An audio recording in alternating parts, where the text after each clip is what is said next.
And, of course, Saturday's all about the Xfinity Series. How awesome is this place? It's the NASCAR Xfinity Series. Here we go. Green flag is in the air. Back at it as they head for turn number 1. This place will eat you up in a heartbeat. They're also pretty excited that a guy named Dale Jr. is back in the race car.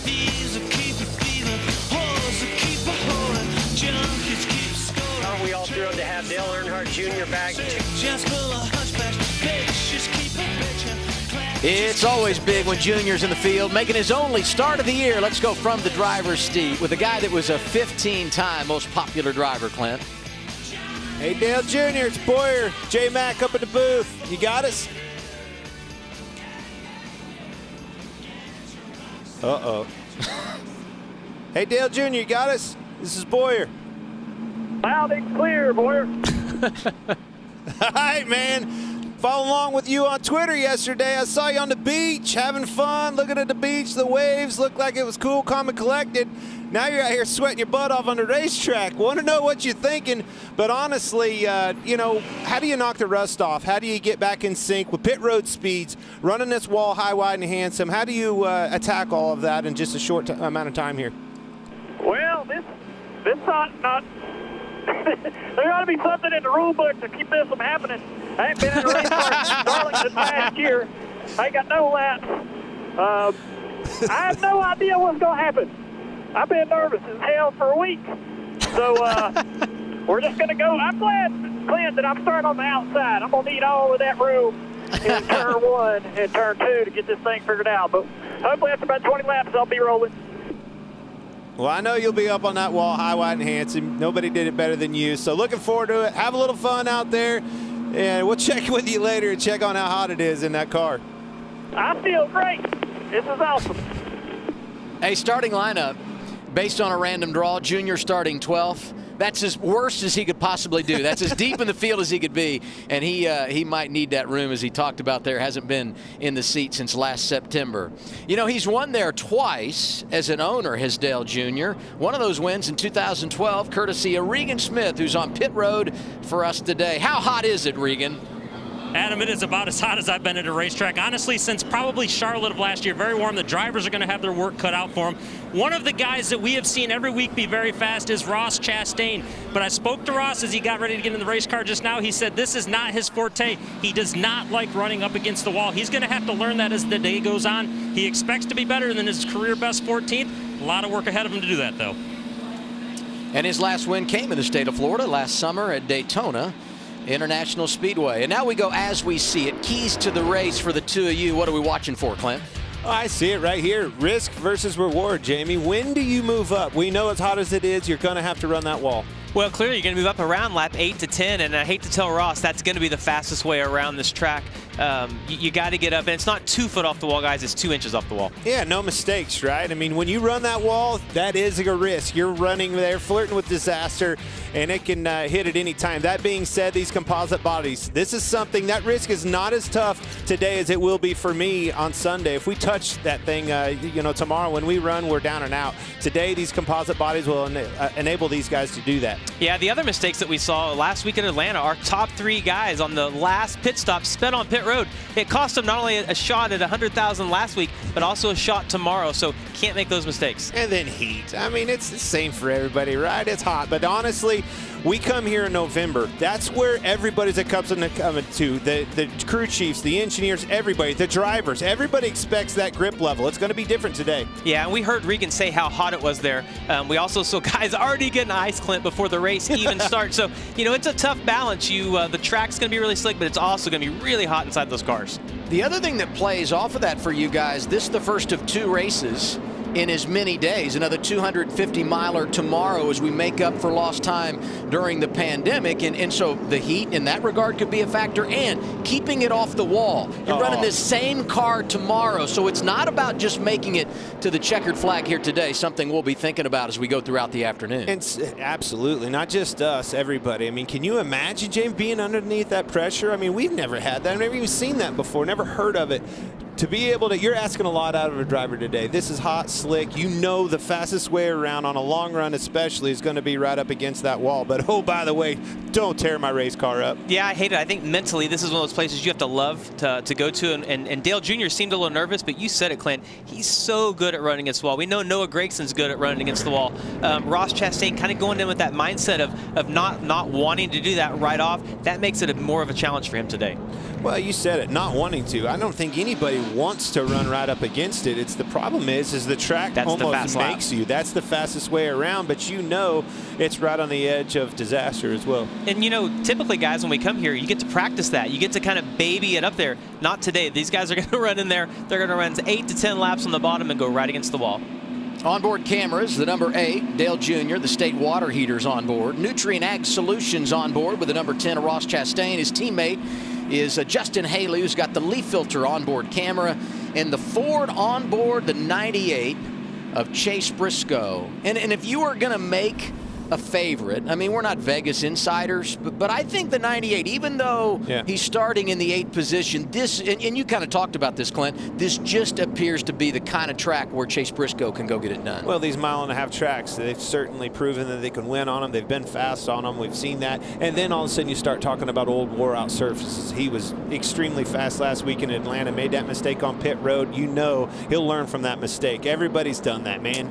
He had that race won last weekend, made a mistake on pit road, and it bit him. So I don't think you'll see that. Got some debris here, boys. Going to add a lap here.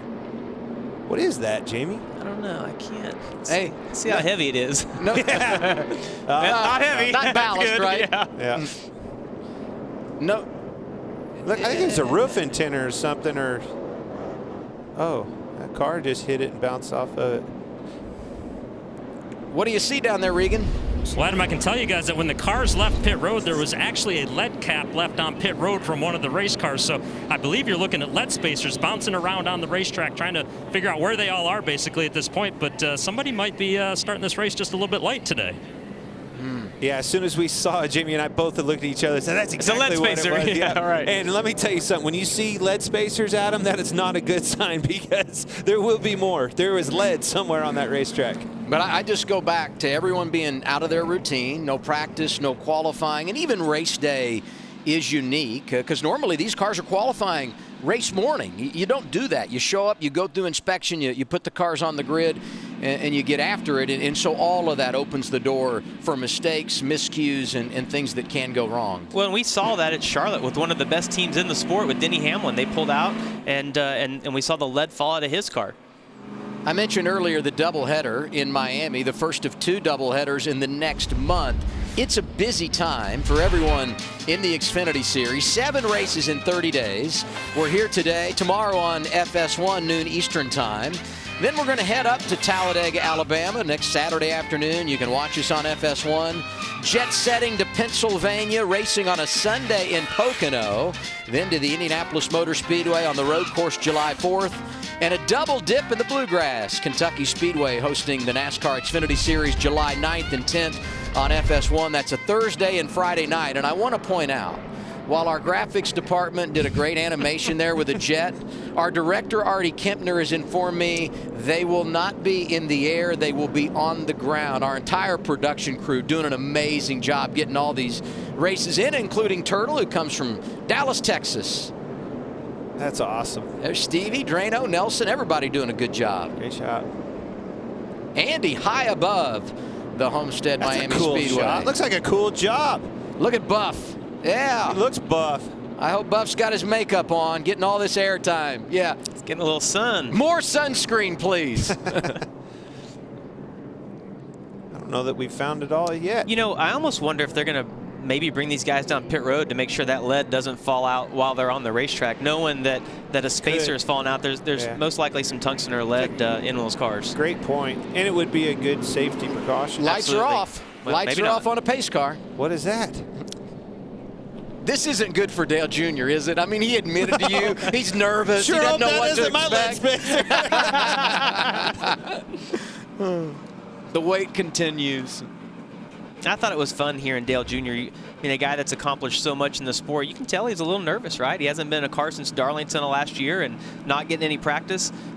It was fun to hear him actually be a little honest there and say he's a little nervous. I guarantee he's nervous. I mean, I was nervous when we went to Darlington for the first time after 2 months, so absolutely. I promise you he's nervous right now. I mentioned it earlier. Harrison Burton is on the front row, got the pole position, and he chose the outside lane. And while the lights are off on the pace car indicating we'll go green the next time around, we see more of that lead out there on the racetrack.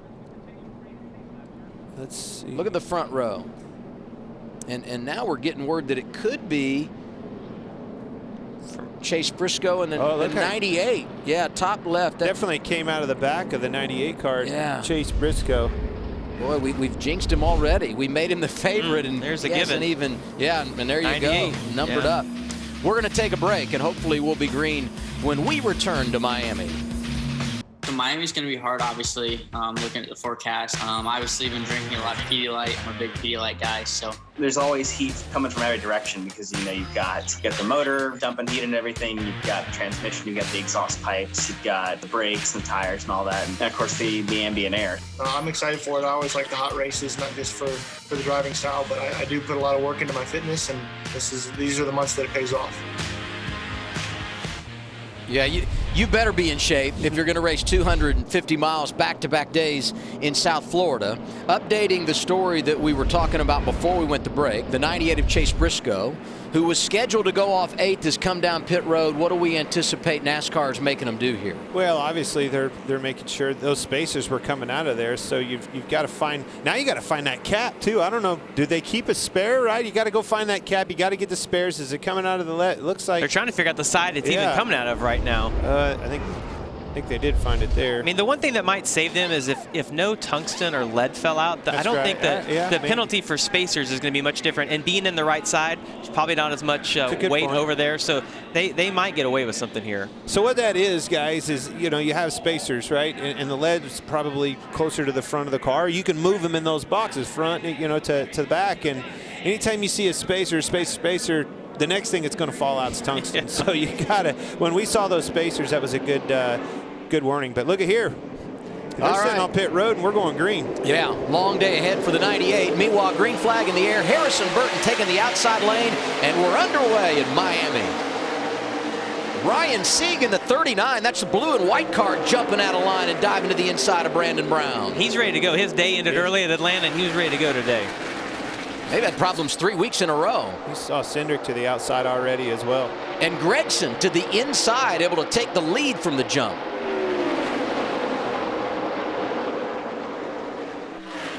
Three wide off of turn 4. Outside lane, the 18, Riley Herbst.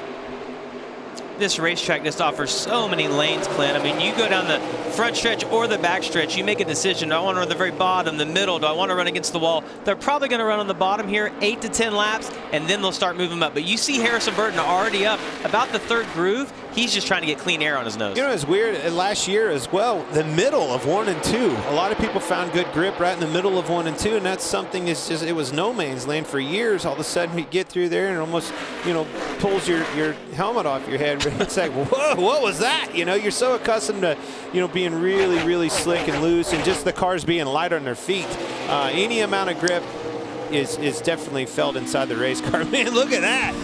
Get out of the way. I'm coming through. Austin Cindric pushing him all the way down the front straightaway, and away he goes. This has been a great track for Austin Cindric. He's had a top 10 each time he's been here. And you think, guys, about how well he ran last week at Atlanta. It's a very slick track, lots of tire fall off, so expect him to have a great day. Ross Chastain, this is his home race. Grew up 3 hours from here. His family has a watermelon farm. He was working on that watermelon farm during the quarantine, but back racing now and making a splash. Has been so consistent for Colleague and up to 2nd, and he's jumping to that outside lane. And I love to see that. That's what's cool about this racetrack is, you went through 3 and 4 and he was on the bottom. You got to go where they're not, right, Jamie? Absolutely. You see the guys are trying to get this 98 car going again. What about it, Regan? Well, just to update the 98 of Chase Briscoe, as we see that car still sits on pit road. It was the right side lead rail that had an issue. They don't think the lead came out, but all the spacers came out, so they had to get some more spacers to put in there to block that lead in place. Two things to think about, though. You don't only want to get it buttoned up today, and they're a big part of the championship equation, but as we said earlier, they're going to race that same car tomorrow, so the laps today give you an opportunity to reset and put yourself in position for tomorrow. And here's that big push down the front straightaway by Cindric. Yeah, absolutely. Huge push. But look at the difference. As those two connect, look how they drove off from Haley right there. He drove him right off in the corner. That's where it gets a little bit sketchy, right? You saw another big move with Ryan Sieg. He's been aggressive since the drop of the green flag.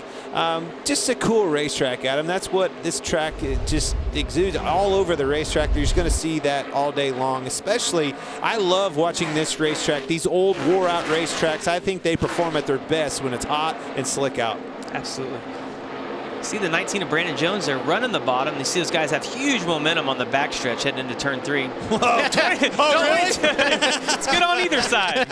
Cindric, low, high, doesn't matter. Yeah, and you know, part of the reason we saw Cindric push the 18 is because the 18 kind of cut him off, right? They came together at the end of the corner, and he was sending a message like, hey, I'm here, my car's a little better right now, and I'm coming through. That was a message, huh? Yeah. Hey, and you saw this earlier in our race analysis, but we will get a competition caution at lap 20, and that's been customary since we came back with no practice, no qualifying. Also, want to pay off that the 44 of Tommy Joe Martins came down pit road at the start, just like the 98 of Chase Briscoe, so he's having issues as well. On board with Dale Jr., who's sailing in the 8 car. And more importantly, I mean, this is a teammate and owner behind you, Jamie. And if I'm all guy, I would hate this scenario. Man, just get around me and go on. Right? I do not want to block you. I don't want you to think I'm blocking you. I need the position, but I do not like this situation one bit. See, Dale Jr.'s car looks like it's turning really good. He's going to try to drive up underneath Justin Allgaier, and I'm just guessing that they probably won't race each other real hard this early. If I were Allgaier, I wouldn't race Junior hard. I mean, after all, he is the boss. You know, he was the worst guy. That was the one guy you did not want to even touch. You're like, just please get away from me. I want to race around you one bit all day long. Hey, and it's interesting when you see those two cars from Junior Motorsports, all the experience in front of them. Riley Herbst, who's making his first start ever in any type of vehicle at Miami, and on board with Chase Briscoe, has returned to the track, and he's showing 6 laps down right now. Yeah, and you're going to see the difference in 6-lap tires versus brand new tires. He's going to drive right by these guys with no problem. Oh, with a handful of aggravation as well. I mean, that's just a crushing blow to the whole team. Costly error, and it certainly is going to cost them dearly today. The frustration kind of began with 35 to go last week. Leading, speeds on pit road, misses out on a win, maybe 100,000, and now this today. Noah Gragson leading in Miami. NASCAR Xfinity Series Racing is sponsored by Pizza Hut. Order today at pizzahut.com.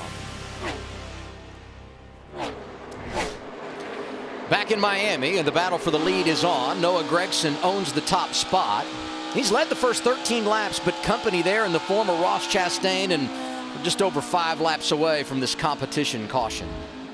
Yeah, and I don't expect to see guys get too close to the wall before this competition caution, but when we talked to Noah Gragson earlier this week, he said around lap 15 he was going to start working the wall. And the thing I liked, Adam, is that he talked about how confident he was at being able to do that, not just from the practice in the simulator, but said they did a test here last year, and he ran 400 laps, and 398 of them were right against the wall. Junior's getting comfortable, Clint. Yeah, and you knew it would be. 15 laps in, there he goes, just like he said. The aggravation. So you see Noah Gragson, when I watch him get into turn 1, he looked a little bit loose, a little bit nervous getting in. That's something that you'll probably be asking for an adjustment. You see Ross Chastain, you know his aggressive driving style. He was driving it in a little bit harder, probably a little bit faster right now, but that's the aggravation of this racetrack. Once that guy gets up against the wall, there's no more real estate to go out. Nowhere to go. Around him. You got to go under him somehow. So now you've got to try to figure out how to do exactly what he's doing right here. Started to get it rotated to go underneath of him, but you saw he lost the nose, had to back out of the gas, and away he goes again. Back behind him, Chastain's teammate Justin Haley inside of Harrison Burton. They were rookies last year, and both these teams actually tested down at Miami, a rookie test in the month of August. So they've got some notes when it comes to racing in the heat and humidity. Well, and the thing that I'm seeing, guys, is both of those color cars seem to be good on the long run. We saw both Ross being able to put pressure on Noah Gragson, and then Haley putting some pressure on. You just saw all 3 lanes right there put on display at Homestead. That middle groove that I was talking about, the bottom lane that everybody, you know, knows is the shortest way around, the fastest way around, then that outside line. That's what's cool about this racetrack, is hunting for that real estate that you find grip in your race car. If that balance works for you, 9 times out of 10, we know deep into a run it's going to be the longest way around, the fastest way around. Not asking a lot out of that steering wheel input, but you can also dive bomb them, get down there on the low line and run that and make some ground up. Look at this. So Clint, all we heard Ross Chastain say at the beginning was that he didn't like running high. Well, guess where he's running? Right against the wall. It's Homestead, baby. You're forced to. Eventually, you have to. But I would have guessed, back to what you were saying, Jamie, if you don't like to be up there, you don't go up there until you absolutely have to. But the fact that he's already up there, I mean, he's obviously feels like he needs to adapt. Well, and Clint said that Ross's car must be pretty comfortable. He's not having to, even though he's driving in deeper than Noah, little slide job there by Justin Allgaier. Little counter here by C coming back on the bottom side, but he's not having to overdrive his car to run against the wall. And that's the thing that it's hard to explain, is that to run the wall at 80% isn't hard. To run the wall at 95% is, but he might not be having to push his car right now if Noah is as loose as he looks like he is. And let me tell you, they're not running the wall yet. They're running high. Let's not use the term running the wall yet. They will get up on them boards and run it, but it's not yet. If you are, you probably need to get off of it, because it's far too soon to be pushing it that close, in my opinion. 21 to go in the stage. So we're about a lap and a half away from getting that competition caution. And it'll be interesting to see what happens. Last week we had a few guys that came down pit road, made an adjustment. One team took tires. I think we all know that didn't balance out in the end. And so maybe some takers when we get to the competition caution, but likely no one putting on tires. And I want to call out the 21 here of Anthony Alfredo. Hung throttle last week at Atlanta, comes back to finish in the top 10 from 21st to 13th. He's had a good early run. And so is J.J. Yaley in the 07 car right here. I mean, phenomenal run for that team in that car. You think of a track that an old dirt racer comes to, J.J. Yaley comes to mind. Yeah, Yaley's 4th start of the year. Ran the first 3 races for Jimmy Means in the 52. And as you can see, the caution is out. This is the competition caution that we have discussed. Hey, guys, you were forced me on my teammate. I need a new horse in the race here. He's 6 laps down. Can I pick up Gregson? Can nope, I don't know what to tell you, bud. No, you make your pick at the beginning. We could change the rules just for Clint. Oh. Cesar Baccarella is the first car 1 lap down, so he gets the free pass. And Chase Briscoe, who was 6 laps down, had gotten by those guys up front, so he's now 5 laps in a rear, scored in the 36th position. So who's going to pit here, guys? Anybody? Well, Adam was trying to sell that, but I'm telling you right now, I'm going to act like my radio's broke. I am not coming to pit road. Even for an adjustment if you're outside the top 10 or something? Well, maybe you would come in for an adjustment, but I think, the fact of putting tires on, we saw what happened to Austin Cindric last week. I was going to say, I bet the 22 car doesn't pit. Yeah, and I mean, I think everybody saw that, and they're like, listen, we can't afford to put ourselves in the position. We saw how big of a difference tires made when Chase Briscoe drove by Noah Gragson, who was leading the race. Yeah, that car's not pitting, I can tell you that. 0% chance. Yes, that car's not pitting. As we look at Austin Cindric, let's get our Ford Performance track facts. Ford won the first ever race here with Dale Jarrett, now a Hall of Famer, came back in 1995. Last Ford win, courtesy of Cole Custer in 2017. He dominated that race, driving for SHR. Incidentally, his crew chief, Jeff Mindering, now working with Brandon Jones, who's got a good race car here, currently 6th, driving for Joe Gibbs Racing, so maybe something to keep an eye on. Looks like Ryan Sieg's coming. One taker. We'll follow up on the Sieg stop in a minute. We'll step aside for now. Gregson leading halfway through stage 1. Just about ready for the restart of the NASCAR Xfinity Series. Going to be just over 15 laps remaining in this opening stage. Noah Gragson has been in charge of the field the entire day. Chastain, Cindric, Haley, and Burton, who started on the pole, complete the top 5. Dale Jr. 7th on the restart. That means he's got the inside lane. He doesn't have all that room to work with that he said he needed at the initial start. Tell you what, he's already grabbed a hold of is that drink hose. You noticed that was all of a sudden. Ryan Sieg pitted. We told you going to break. He did take tires. Stay away. Quarter, bumper. Clear. Big push right there. Still pushing. Huge difference between that inside line and the outside line with the help behind him. Made all the difference in the world right there. Inside line has won out both times today. That's how Gragson got the lead at the start when Harrison Burton took the outside. There's Burton in the 20. All right, reset time. Everybody got a breather right there. Think about their adjustment, or not their adjustments, but how to adjust their driving style is where I was going with that, Adam. And, you know, you need that. That little refresher right there gives you a chance to think about it. You don't think about practice. There wasn't any practice. You don't have any experience on this racetrack. Reset button. Let's get back after it and go. And you see some more aggression on the restart because of that. It also gave these guys, you know, a few laps to debrief with their crew chief and say, look, this is what I need. This is where I'm lacking help. And lets the crew chief, you know, kind of get with the engineer and think about, okay, these are the adjustments we should make on the next stop. Cindric looks good in the 22. He looks really strong today, guys. I like the fact that he can run the bottom. We've seen him in the middle. We've seen him pass guys on the outside. That 22 car is just really strong today. Which is a lot to ask. That's a great point. A lot to ask out of a race car and a hot rod. If you know, it's one thing to be good on the outside. That's the preferred groove. If you can roll down there and do a big slide job like Ryan Sieg on them Ford, you know, fresh feel goods right there, you're going to see him go to the front. There's no question. But again, we saw this last week. Is the juice going to be worth the squeeze right here? Yeah, and clearly he most likely is going to win this stage, guys, because he's got fresh tires. It's just going to be interesting to see how that works out in that final stage where we saw it bite the 22 last week. Yeah, they're going to be hoping for a long run. Look at Justin Allgaier, bright orange-red car back there, 4 behind as things get bunched up on the restart. I saw it happen on the outside. They just got stacked up too hard. Hit him. Justin Haley hit Noah pretty hard right there and separated him. And that's that separation was the difference between him being door to door with the 10 car and not. Watch this right here. He kind of stacked him up a little bit, in my opinion, slowed him down a little bit, and it got him all stacked up, and it did not work out very well. Hey, it didn't take long on those 4 tires. Ryan Sieg out front, and he's going to be in position to win the stage. Going to be 12 to go this time by as he closes on the lap car, Chase Briscoe. You know, Briscoe wasn't looking, didn't need that guy putting those tires on. He's going to go another lap down right here. Any hopes that he had of trying to, you know, wave around and get those laps back is probably going to be go. Whoa, that was a big slide job. Almost grabbed him a little bit too much. Just stay away from it. Door. Well, that's the funnest part of this track, Clint. You know, you get a pass and you don't clear them, or you slide up in front of them, they drive back down underneath you. Clear. I've never heard a spotter say, all right, stay away from me. I don't know. That would have made me laugh if Brett would have told me that. Man, I heard you, man. I agree. I saw that slide jump, too. Cindric is 4th right now. What's their story, Regan? Well, a bit of good luck for these guys.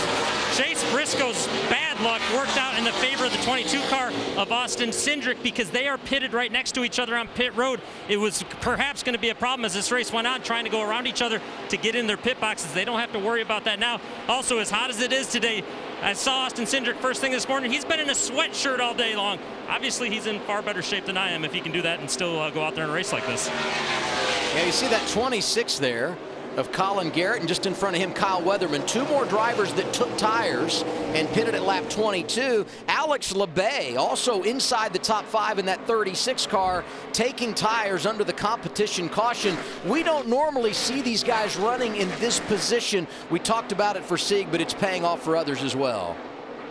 And those stage points are huge all the way through, so you go for it. Get you some stage points. Capitalize on that opportunity, and that's exactly what those teams are doing. Well, guys, we talked about it last week. You know, history says that we're probably not going to see a caution in that final stage. If that's the case, this will work out for them. Put them on, which is exactly what they thought they would do on the 22 last week. Boy, they were wrong. We were all wrong. History was wrong. Junior. Whoa, That got his attention. And there's no worse feeling, Adam. You take off. He gave him the wave. Because what he was thinking him on is Justin waited for him. Waited for him to drive up there, see if he was going to smoke the fence, gather his composure, get his car underneath of him, and go back to race. And it's extremely hard to do that.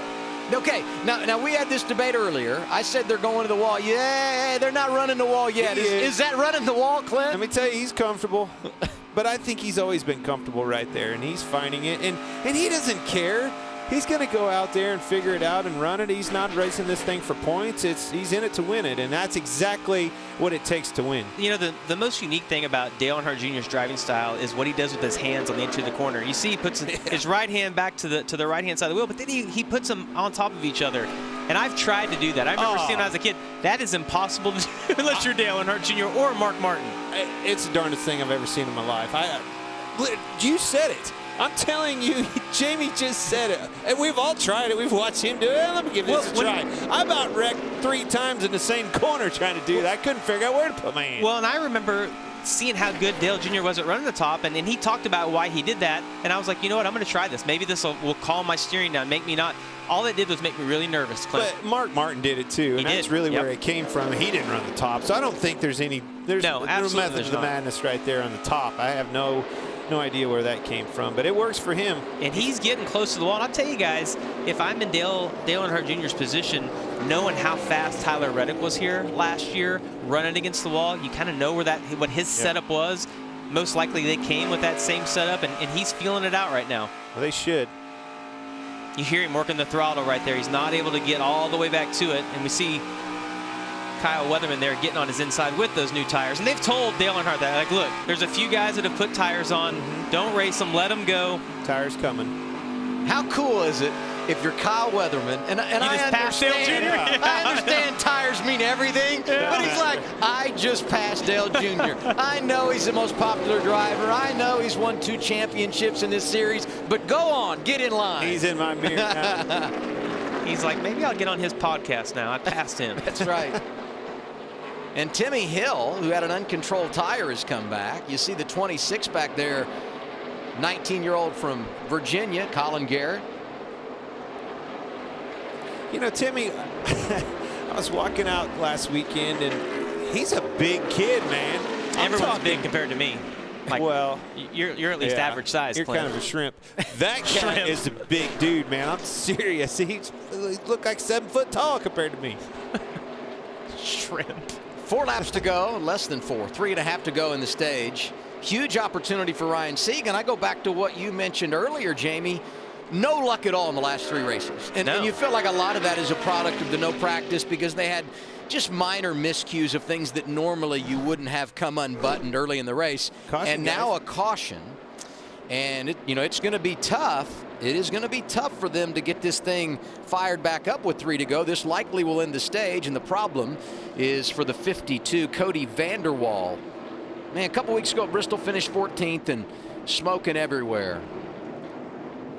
You know, it's one thing you never wish upon a competitor. I don't care. It's been that way my whole career. Engine failures cost money, and you hate to see that with anybody. And that will be the end of the stage. So for the 2nd time in his career, Ryan Sieg wins the stage. It happens in Miami. NASCAR Xfinity Series Racing is sponsored by Geico. 15 minutes could save you 15% or more on car insurance. Stage 1 complete for the NASCAR Xfinity Series. Ryan Sieg winning a stage for the first time this year, 2nd time in his career. So who is this driver? 32 from Tucker, Georgia. That's his dad, Rod, on the far right in that picture. Awesome guy, so fun. And why do you make that pit call? I mean, your crew chief is Cowboy. And look at those 3 beautiful girls he's got at home. Great picture. Got his hands full there. 3 girls, woo! I asked him, what was quarantine like with 3 young girls? He said, I tried to stay out of that, you know? I understand. He's a great guy. Fun guy to be around. Cool they won that stage.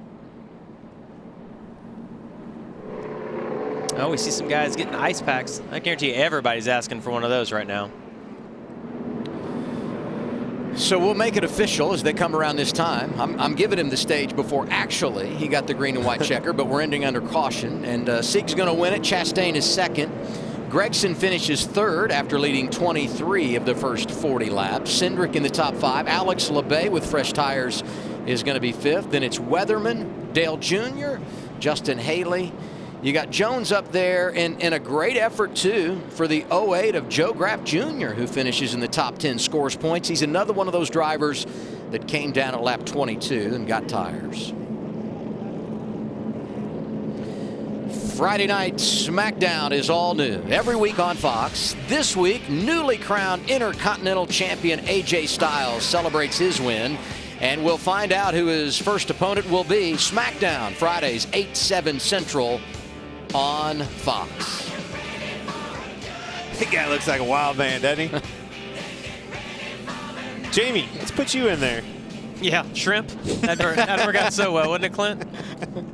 Maybe we should do a hashtag of your wrestling nickname, Jamie. What do you think? Maybe a little social fun throughout the remainder of the race? I don't really like where this broadcast is going right now, guys. I think it's awesome. Here's the question. You're seeing you pit at lap 20.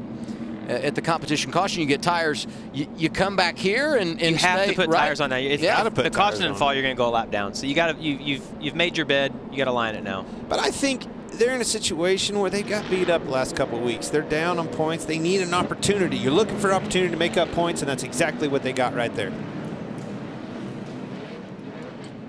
Jamie, your argument was, will that bite him at the end? At the end of the day, he's got to make up points. You've got to find out a situation where you're hoping for gain and not fearing for loss, and I think that's exactly what you saw. I just felt like if the caution comes out in that final stage, and if they were going to run 7th and they run 17th, then they didn't gain anything. Yeah, that's right.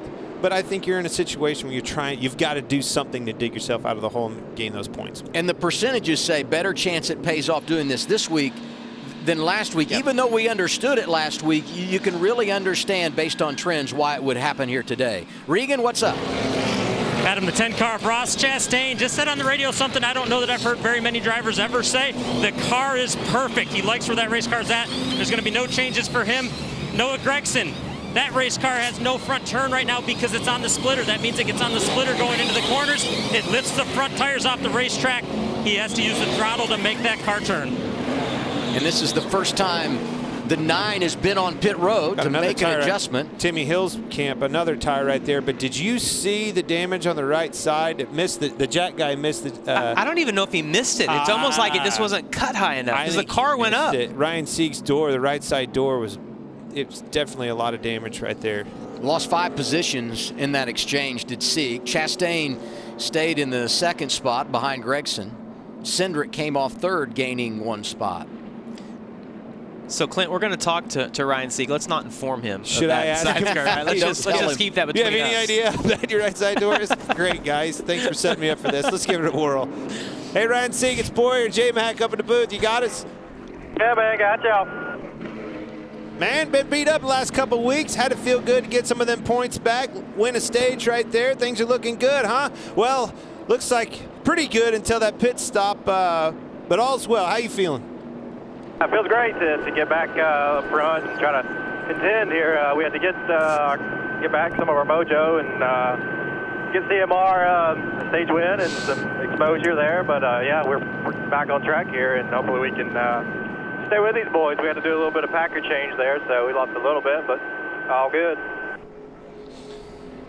Well, you always do a great job. Very, you always attack the racetrack. This is a track that you can do that. We always keep an eye on you. You've been doing a great job. Keep it up, man.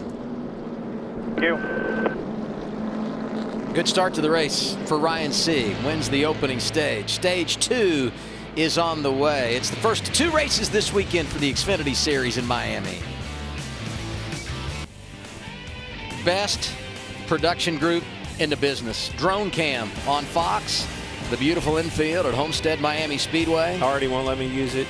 I want to drive the drone. So often when we go here, it's championship weekend, not in 2020, but a big weekend nonetheless for all these Xfinity Series teams racing today and tomorrow. And as we prepare for stage number 2, Noah Gragson is the race leader. And just like the last time, he's going to choose the outside lane for this restart. I tell you guys, I would have taken the bottom because Austin Cindric's behind me. He did a good job pushing last time, and he wasn't selfish. He didn't try to make it 3 wide.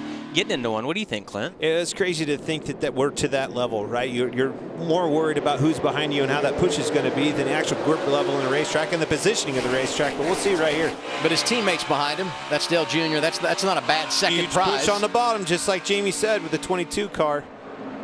Didn't quite get him clear, though. That's why you want to be on the outside right there if you know Gregson. Big Mo off the corner. Big Mo.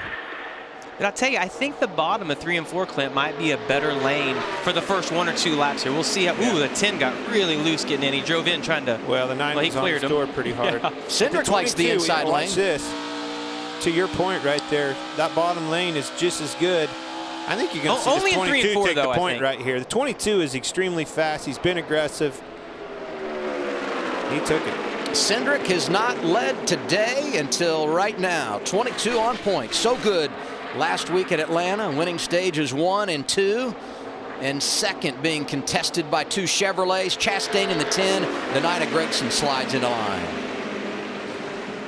You can see those guys already working to the outside. And what that tells me is, hey, that's how you save your tires. That's how I'm going to be good on a long run. I've got to go find that real estate, get in my groove, get settled in, and do not look at that damage on Ryan Sieg's car. It's amazing you can do that on pit road.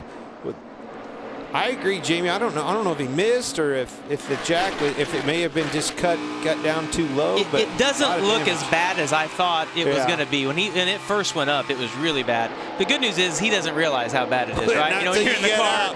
Yeah, until you get out afterwards. But you honestly do. You know, and you wouldn't think of folks at home like, yeah, how could that possibly affect it? Any little thing today's day and age you could feel out there in the racetrack, and you'll have to adjust either your driving style or your setup because of that damage today. Yeah, probably in his seat, he's just going to be like, I've lost grip. It might not be a balance shift where the car, you know, is looser or tighter. It's probably just a balance shift. Mm-hmm. Jeremy Clements flashing in the 51. Really good season so far for that team out of Spartanburg, South Carolina. Single car, family effort.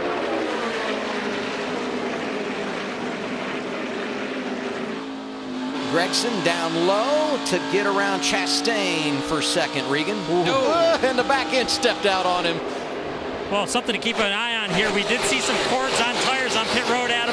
I'd expect that to get better, but one of the cars that had them very heavily corded was that of the 9 of Noah Gregson. Race car was tight. Makes sense.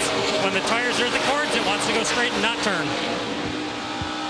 This is, though, the first race of the weekend, green racetrack. So as we go throughout the day, in theory, that gets better, right? Absolutely, always does. Every time we just saw it at Martinsville in the Cup cars, that first run, cording the tires, seeing, you know, potential failures. Everybody's up in arms. Hey, take care of your tires. Next thing you know is the last you ever heard of it. Never said another word about it. That's going to go away on this run, I think, most likely for these guys. And when we talk about a green racetrack, it's not like they ran on it the last 2 days and we had a little rain. Yeah. No one's been on this racetrack. She's fresh. No rubber at all on it.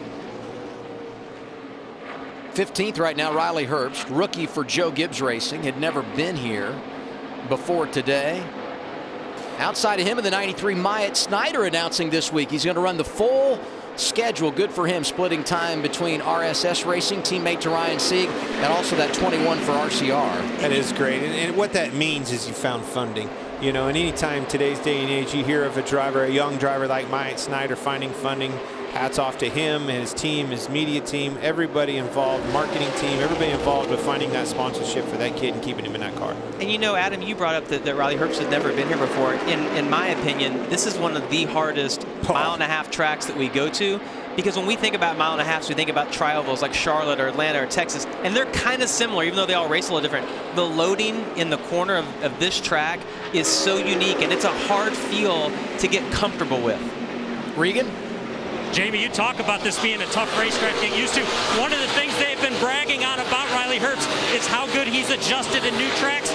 Not so much the case today. At one point during that last run before he got tires, he came on the radio and said, I think I've got a tire down. My race car is so bad. He didn't have a tire down. He was just struggling with it. I feel like Regan brought up how hard this racetrack is because he's actually won a race here. I feel like that might have been a little dig on me right there, Regan. We got Dale Jr. still marching to the front, passing his other car, beating up on his boys today. It's good to see. This is a racetrack. You know, make no mistake about it. When he was picking racetracks that he was going to run at and is comfortable at, there's no question that I knew that this would be the top of his list. This is a good track for him, and it always has been. Well, and I'll tell you what, Clint, I you know, remember watching Dale Jr. in the Xfinity series. You were going to agree with me. I was not going to. I'm definitely not agreeing with you. You're drinking Red Bull again. I'm definitely not agreeing with you. But look, he's won 17% of the Xfinity races he's been in. I was blown away by that. He hasn't run a tremendous amount of races, but, you know, 2-time champion, and he has just been solid in this car anytime he gets in it. Somebody did their homework. Yeah, I was blown away the fact that you knew that it was 17% win percentage. Well, my man Russell over here might have sent me an email. Jamie. I did not know that stat. That was the headline. You know, you didn't have to read the rest of the story to get that stat. I am probably not ever going to wrestle, but I can read. Well, the reality is he's clear now. He's made that pass, and he is in 3rd place. He comes back and runs once, twice a year. As a car owner, retired from the Cup Series. And every time he comes back, he's a threat. 5th last year at Darlington. And maybe this is the reason why I got that spot, Clint. Whoa! Man. Well, he said he was tight that first run. It looks like they fixed that. They got it freed up for sure. Definitely loose. You know, and I said it earlier, he looked nervous getting into turn 1 earlier in the race. I saw that car kind of stepping out. And he said it right there a little bit ago. He said that, you know, he was tight, and that's where that tire wear was coming from. Not necessarily. I didn't want to just stop there. It can come from being aggressive on your cambers. A lot of times that's where the wear comes from. You see those cars getting corded. A bit of a mess right here, just outside the top 10. Jesse Little in the 4 leading that group. Leading overall, Austin Cindric. We're 56 laps in.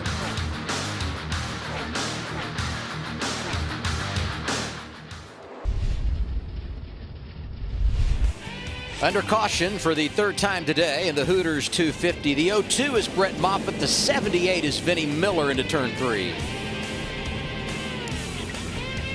Just what I see there, I'd love to hear the spotter communication right there, because the way Vinnie Miller moved down right there and turned into the corner, it was almost as if he didn't know he was there. It was obviously a last-minute charge that Brett Moffitt had there, but he had the position, and that's just racing. Well, as much as it pains me, Clint, I agree. I believe it just looks like the 78 moved down and just didn't know he was there. And, you know, the track is slick at this point. You've got a few laps on your tires. It's hard to be and make quick moves inside the car. Most would plan to run the same car tomorrow. They're running today. Not those two. And Brett Moffitt running the truck race later tonight on FS1.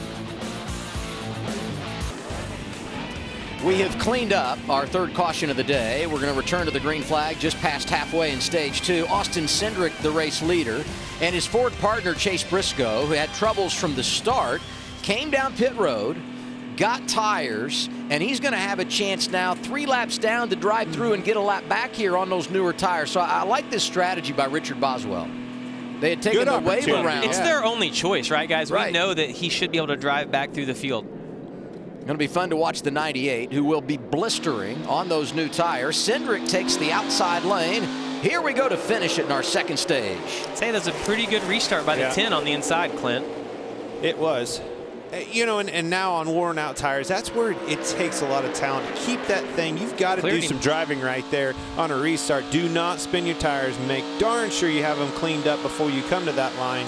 And both of those guys did a great job of that. And Austin Cindric was so disciplined there. When he saw the 10 get underneath him, he went ahead and let him have it, got turned down, got back underneath him. And we think it looked like on the initial start that the bottom of 3 and 4 actually was a little bit better.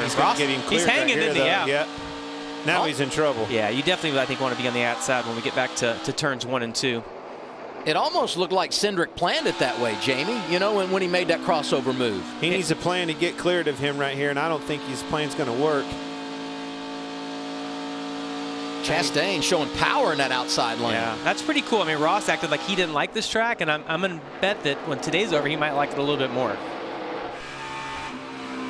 Yeah, his numbers haven't been good here over the years, but this is as good a car as he's ever driven at Miami when you talk about speed and all that. And there's his teammate Justin Haley getting inside the top 5. Haven't said his name a bunch today.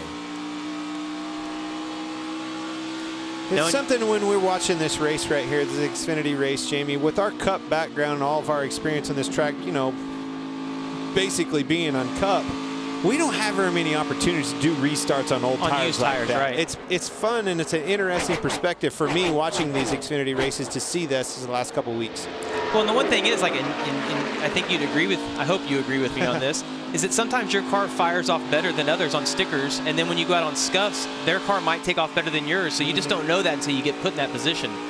What about Dale Jr., guys? He's having a heck of a day. Yeah, it's kind of a tale of two stories when you look at Junior Motorsports. You have Dale Jr. in the top 5. Right behind him, Noah Gragson. The other 2 drivers outside the top 10, Michael Annett in the 1 is 13th. Justin Allgaier is 14th, and we'll continue to follow Allgaier, who made a pit stop under that last caution. No tires, but they had to come and make a chassis adjustment. Is that right, Regan? Adam, yeah, they had to make a significant chassis adjustment to that race car. His words, I am terrible right now. So very odd. You got a couple of cars, as you said, really good. And then you got a car like Justin Allgaier from the same company struggling so far. Normally, I would say, guys, that this is a driver's racetrack, right? You've got to adjust, and some drivers are better than that, running this racetrack where you run all 3 of these different lines, running around the wall. I would think this is a driver-style racetrack. Some guys like it, somebody, don't. That being said, without practice and things that we are going through right now, I'm not going to put that on their table right now. I think that there's teams involved. We can miss it. We can miss our heights with our splitters and things like that. There's a lot of things setup-wise that play into that equation. So I'm not going to pin that just on the driver solely on a track like this today, under these circumstances. Brandon Jones moving into the top 5. 19 showing speed from Joe Gibbs Racing. He's the best JGR car right now. So cool to see those slide jobs like that from that windshield perspective, because that's exactly what it looks like when those guys get up there and it's like, oh boy, that wall's coming in a hurry. Whoa, whoa, whoa, whoa, whoa. But you got to keep your momentum up or that guy's going to run over you that you just put a slide job on. Look out. Here comes Briscoe. Here comes Briscoe on his tires. Marcy getting that another lap back. He's going to get it back.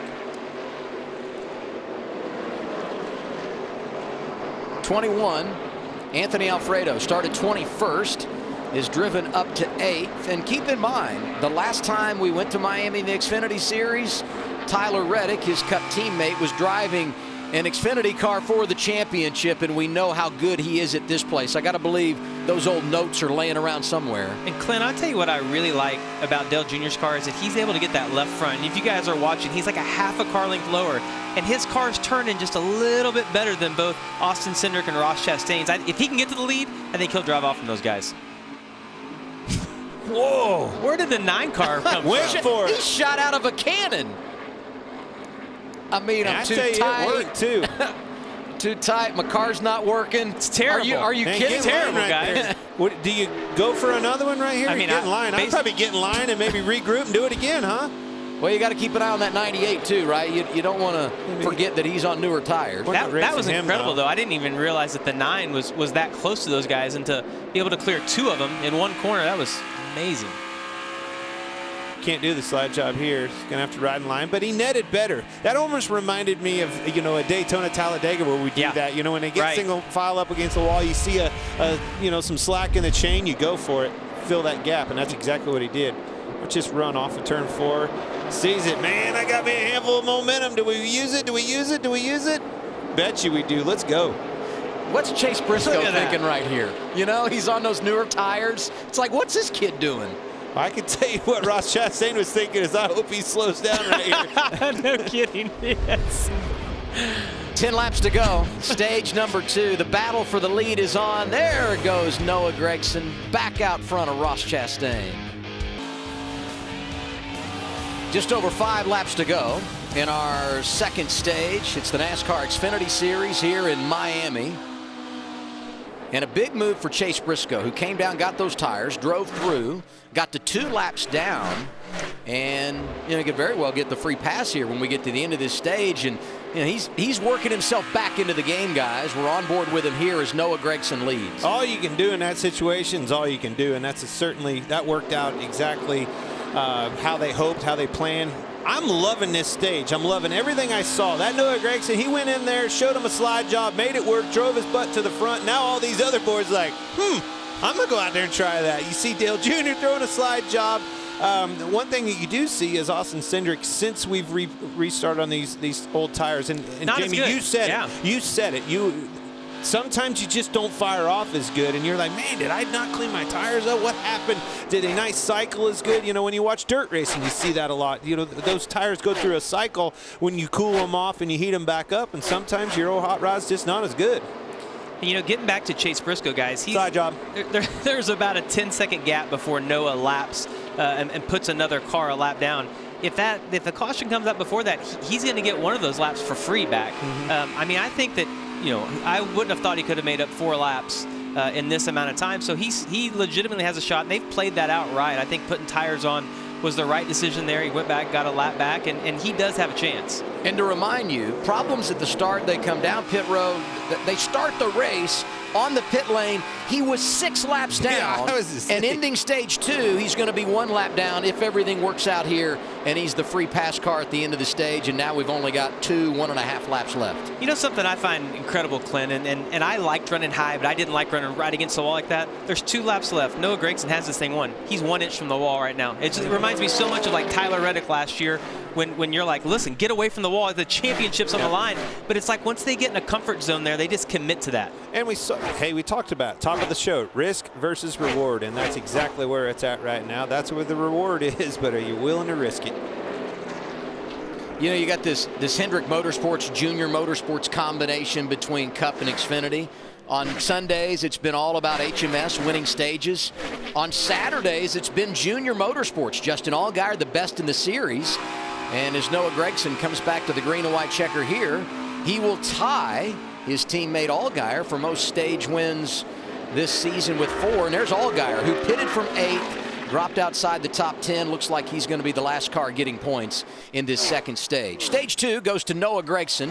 Cindric is second. Chastain, Jr., and Jones the top 5. The rest of the drivers that score points, Haley, Burton, Alfredo, Sieg, and we mentioned Justin Allgaier. Noah Gragson, the man so far in Miami.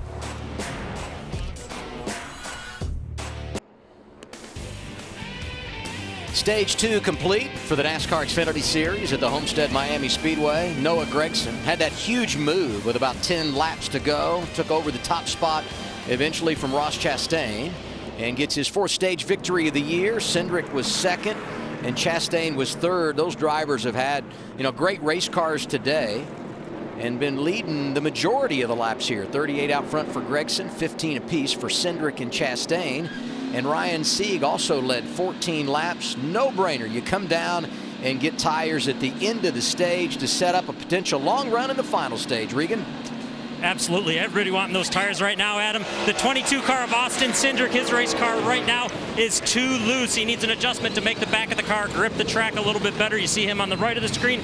The 10 car of Ross Chastain been so good early. He's been working with his line, trying to find something to help him out a little bit. The front of that car will not turn good enough right now. And the 9 of our leader, Noah Gragson, that car is really good when he can run the wall, but he needs help early on in the runs. The car's not quick enough early on until that wall comes in. You know, and that's something he told me, Regan. I've got to get better at running the bottom early in the run before I go to the wall late. And it's his teammate that wins the race off pit road. To the point. +3. And here's what happened to the 9. Oh, no. Too just far. over the line. Oh, we said it earlier. You can't make those mistakes, right? Don't beat yourself. Crew Chief Dave Ellens on the box. Always calm. Let's hear from the driver that was first off pit road. You got to get an update from your guy there, Clint. Hey, Dale, it's Boyer. How about that, huh? That pit crew is on it today, Clint. That makes me happy, buddy. Man, Jamie and I, it was got so cold in here, we had to put our jackets on doing this broadcast. How hot is it out there? You got it sweat beat it up? It's uncomfortable, I'll tell you that. I know, you know, I love to do these races to remind myself a lot about what I love of driving race cars. This part ain't it, that hot part.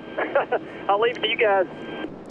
I tell you what, that last stage was right in your wheelhouse. High, wide, and handsome, rim riding, saw slide jobs. Man, I thought of you when I was screaming, slide job. But seeing it all, man, you're doing a good job. Keep it up, buddy. All right, I appreciate you boys, and hope y'all enjoying it. It's pretty fun. Yeah. You might as well go and win this thing. Come on now. It has been fun. Are you stealing his lines, Clint? I love it.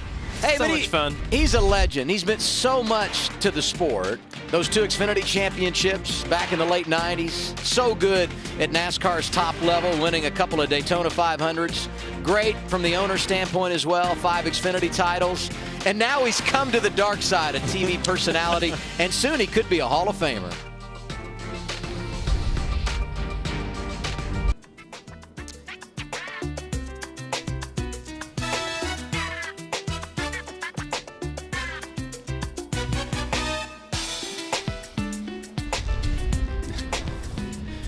They wanted us to dance right now. No chance. We're not going to do that. Boy, he was under break. Now, Clint, since you're the phone, they're doing it in the truck. Oh, no, Artie. John and Artie getting after That's it. because no one knows them. That's why they're Hit doing the that button. right now. That's embarrassing. Clint, you're the fun one of the group. If you were going to Miami, who would you take with you, Jamie or me? Well, it looks to me like Artie is the one having the most fun.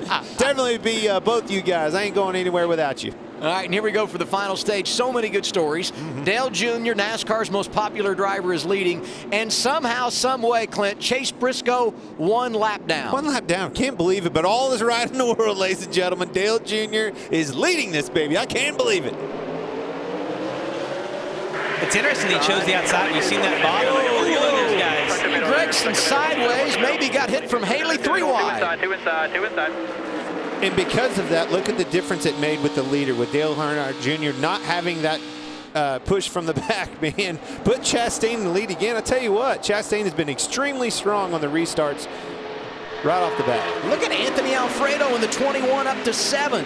And Harrison Burton, we see it every week. When the money's on the line, he goes to the top 5. Here he is racing Junior for position. And his teammate, Brandon Jones, big move right there. The whole thing with Harrison Burton, guys, is how disciplined he is. He's a rookie. He's 19 years old, but he doesn't make a lot of noise. But to what your point there, Adam, I mean, he just always shows up at the end. Yeah, it reminds you of his dad, right? I mean, a little bit, yeah. A lot like his dad, for sure. Very quiet, under the radar, very efficient, very effective. Jeff won here twice in the Xfinity Series, once for Jack Roush, once at RCR. Top 2, Chastain Cindric. Well, Chastain went down and blocked Cindric right there. He saw that he was running good on the bottom. And Clint, I can't wait to see, we're on sticker tires again. Is Cindric car, is it going to be as good as it was the last time we were on sticker tires? We saw that he did not fire off well, or have a good car at least. Well, what we heard scuffs. when we came to the pit road is he was loose, and I saw that last run. He needs to get in front of those guys, get in that clean air, because he does not want to be behind them with a loose car with no air on his car. I'm anxious to watch the 9. Gregson here making a move to the inside, and when that car starts to come in, because history shows at this place long green flag runs in the final stage, and you got to feel like that would play into Gregson's hands. And I'm interested to see how acceptable it is, right? He showed everybody that he's going to do that. So as he catches these guys, they know he's going to pull the old slider on them. Are they going to try to block, keep that from happening? Yeah, and their spotters are going to remind him about that. You're starting to see that top have so much momentum on the exits. Harrison's trying to run the bottom. Alfredo back to 8th. Haley getting by. That's Allgaier back there behind them. 9th for him. You know, Allgaier never had a top 5 finish here. Amazing stat when you consider all of his success, and these two can't get away from each other. It surprises me in the fact that everywhere he runs, well, he can run that wall so well. You know, you go to so many of these racetracks and he wants to be high, wide, and handsome. You look for that 7 car to be right up against the fence. Very surprising that this isn't one of his best tracks.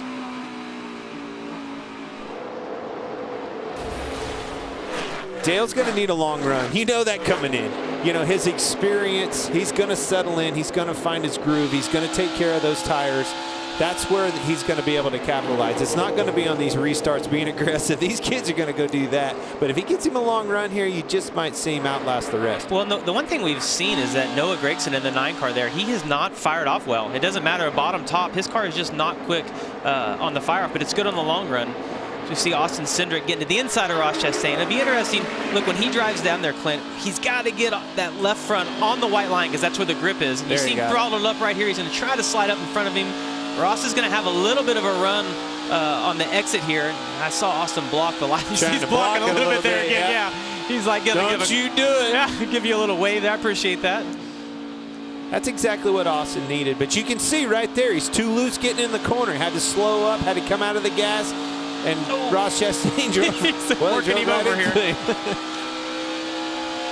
Oh, he's actually side drafting a little bit there. Doesn't surprise me, though. With a loose race car, when you run higher, typically it's looser getting into the corner. And that's exactly what you see right there with the 22 car. Brandon Jones hanging back there in third, just in front of Dale Jr. This is our state water heaters on board. Junior said, I've had enough of that, driving it to the inside. That big-time slide job right there. You saw Brandon Jones lift, and he was still flat to the floor. I'm coming. I expect Brandon Jones to run well here. He ran so well at Auto Club. He basically dominated that race and got caught up in an accident, you know, towards the end.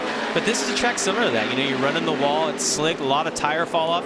And it appears that both of those Gibbs cars has made their way to the front here as this race continues to move on. And again, no practice, right? Giving these teams some opportunity with these rookie drivers, these younger drivers. All right, let's go down, let's figure out, let's get a tire read, let's see where our builds are. Now they're making some adjustments on these cars, and they keep getting faster and faster. Junior not done yet. Drove by Brandon Jones on the inside, had a peek on Austin Cindric for second. And I love the fact that it's Chastain Cindric 1-2, because I feel like every race this year, and this is event number 9, at some point, those two connected at the hip. Hey, I know this is easy, but I'm jumping on the wagon. I like what I see out of this 8 car. I'm telling you guys, these guys are fighting each other. You can see Cindric, he's working his rear tires really bad, trying to get around Ross Chastain. Ross Chastain is showing that his front end quits driving right now. It might happen right here. Ooh, that was tight. Kind of clear. Oh! Do not move that car. I guarantee if you could look inside Dale Jr.'s helmet right now, there's a big smile on his face. You could tell how much fun he was having when you interviewed him, Clint. He's going to try to set these guys up again and get a big run on the exit of the corner. Surprised his quarantine beard isn't hanging below the helmet. Oh, vacation beard.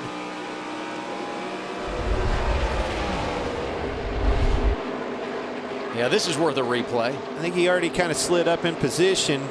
Yeah, and we see that a lot in these cars where you can pack the air on the rear spoiler and you see the guy get loose. That's on the exit of turn 2, and after Dale Jr. tried to slide up in front of him. Just takes all the air off that spoiler when they get that close to him, and they get really loose. Have to get out of the gas, and then you stack them up. 22 back got into him. So, Clint, I've been watching Dale Jr., and we talked about it. He's been really nice so far, right? He's racing everybody really clean, but as this thing gets closer to the end, he's going to start side drafting more and more, sliding up in holes that maybe aren't 100% there. I don't know, man. I think you be patient. This is a racetrack that comes to you. These long runs are so important. You got to stay disciplined on a track like this. Ooh.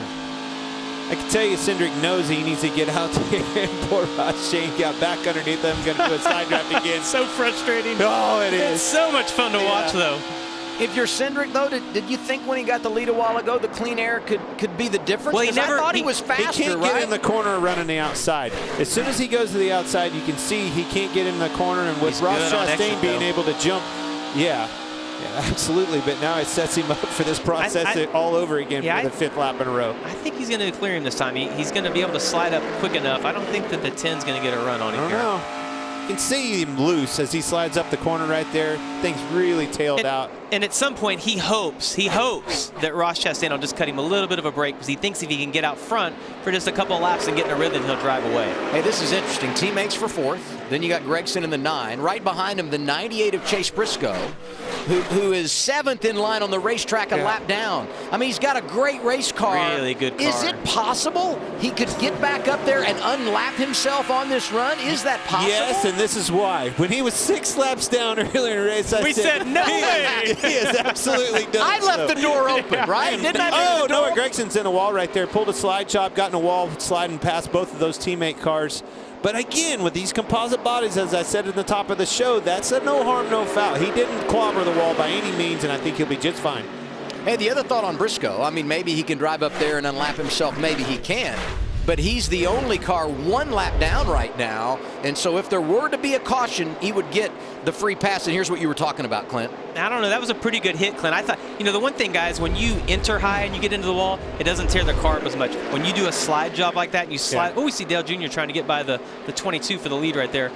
That's a bigger hit than what you have being against it. Well, when you hit the right front. That's usually in the Cup cars, that's a no-no. You can kind of get away with a little bit, hitting the tail a little bit. That's something that the guys can fix on a pit stop. He hasn't given up, though, Clint. He's coming back. I told you no harm, no foul. He didn't clobber it by any means. But again, to your point, Jamie, you don't want to hit that right side flat. You want to hit kind of the outside. But with these composite bodies, I've learned through these broadcasts, they're tough, man. I like what I see with them. I'll tell you what, his controller's got a different button on it than the rest of them do. Because he's got like a little turbo button on the entry to the corner. I was going to say, when did they go to the push to pass in the Xfinity series? And this is for the lead right here. You're seeing one right here.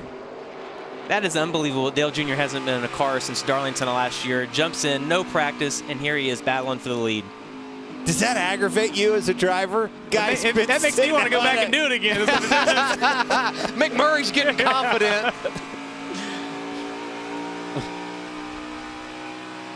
And this is his only start of the year, so he knows, I got to get all I can today. I wonder if he wins today, if he'll happen to find another one he wants to do. That's a good point. Daniel Hemrick driving that car tomorrow for Junior Motorsports. He's one of those drivers going for the Dash for Cash, second installment tomorrow. Hey, boys, this Gaxon is moving to the front, and he's doing it in this manner, exactly what you're going to see right here. Huge momentum, huge slide jobs. I am taking that spot, and I am marching in the front. That's exactly how he took the point earlier, and that's exactly how he's going to do it again. Well, in his car, we said it earlier, it won't go for the first 8 to 10 laps. It doesn't matter the line he's running. His car just doesn't take off, but it's really good after you get 15 to 20 laps on the tires, and he's showing it right here. Did you see the pointers when he went to that side draft? Gained 6 miles per hour making that pass. Austin Cindric in front. It's lap 105 in Miami. 59 laps to go in the Hooters 250. It's the NASCAR Xfinity Series from the Homestead-Miami Speedway, and we have a new leader. Noah Gragson in the number 9 is out front.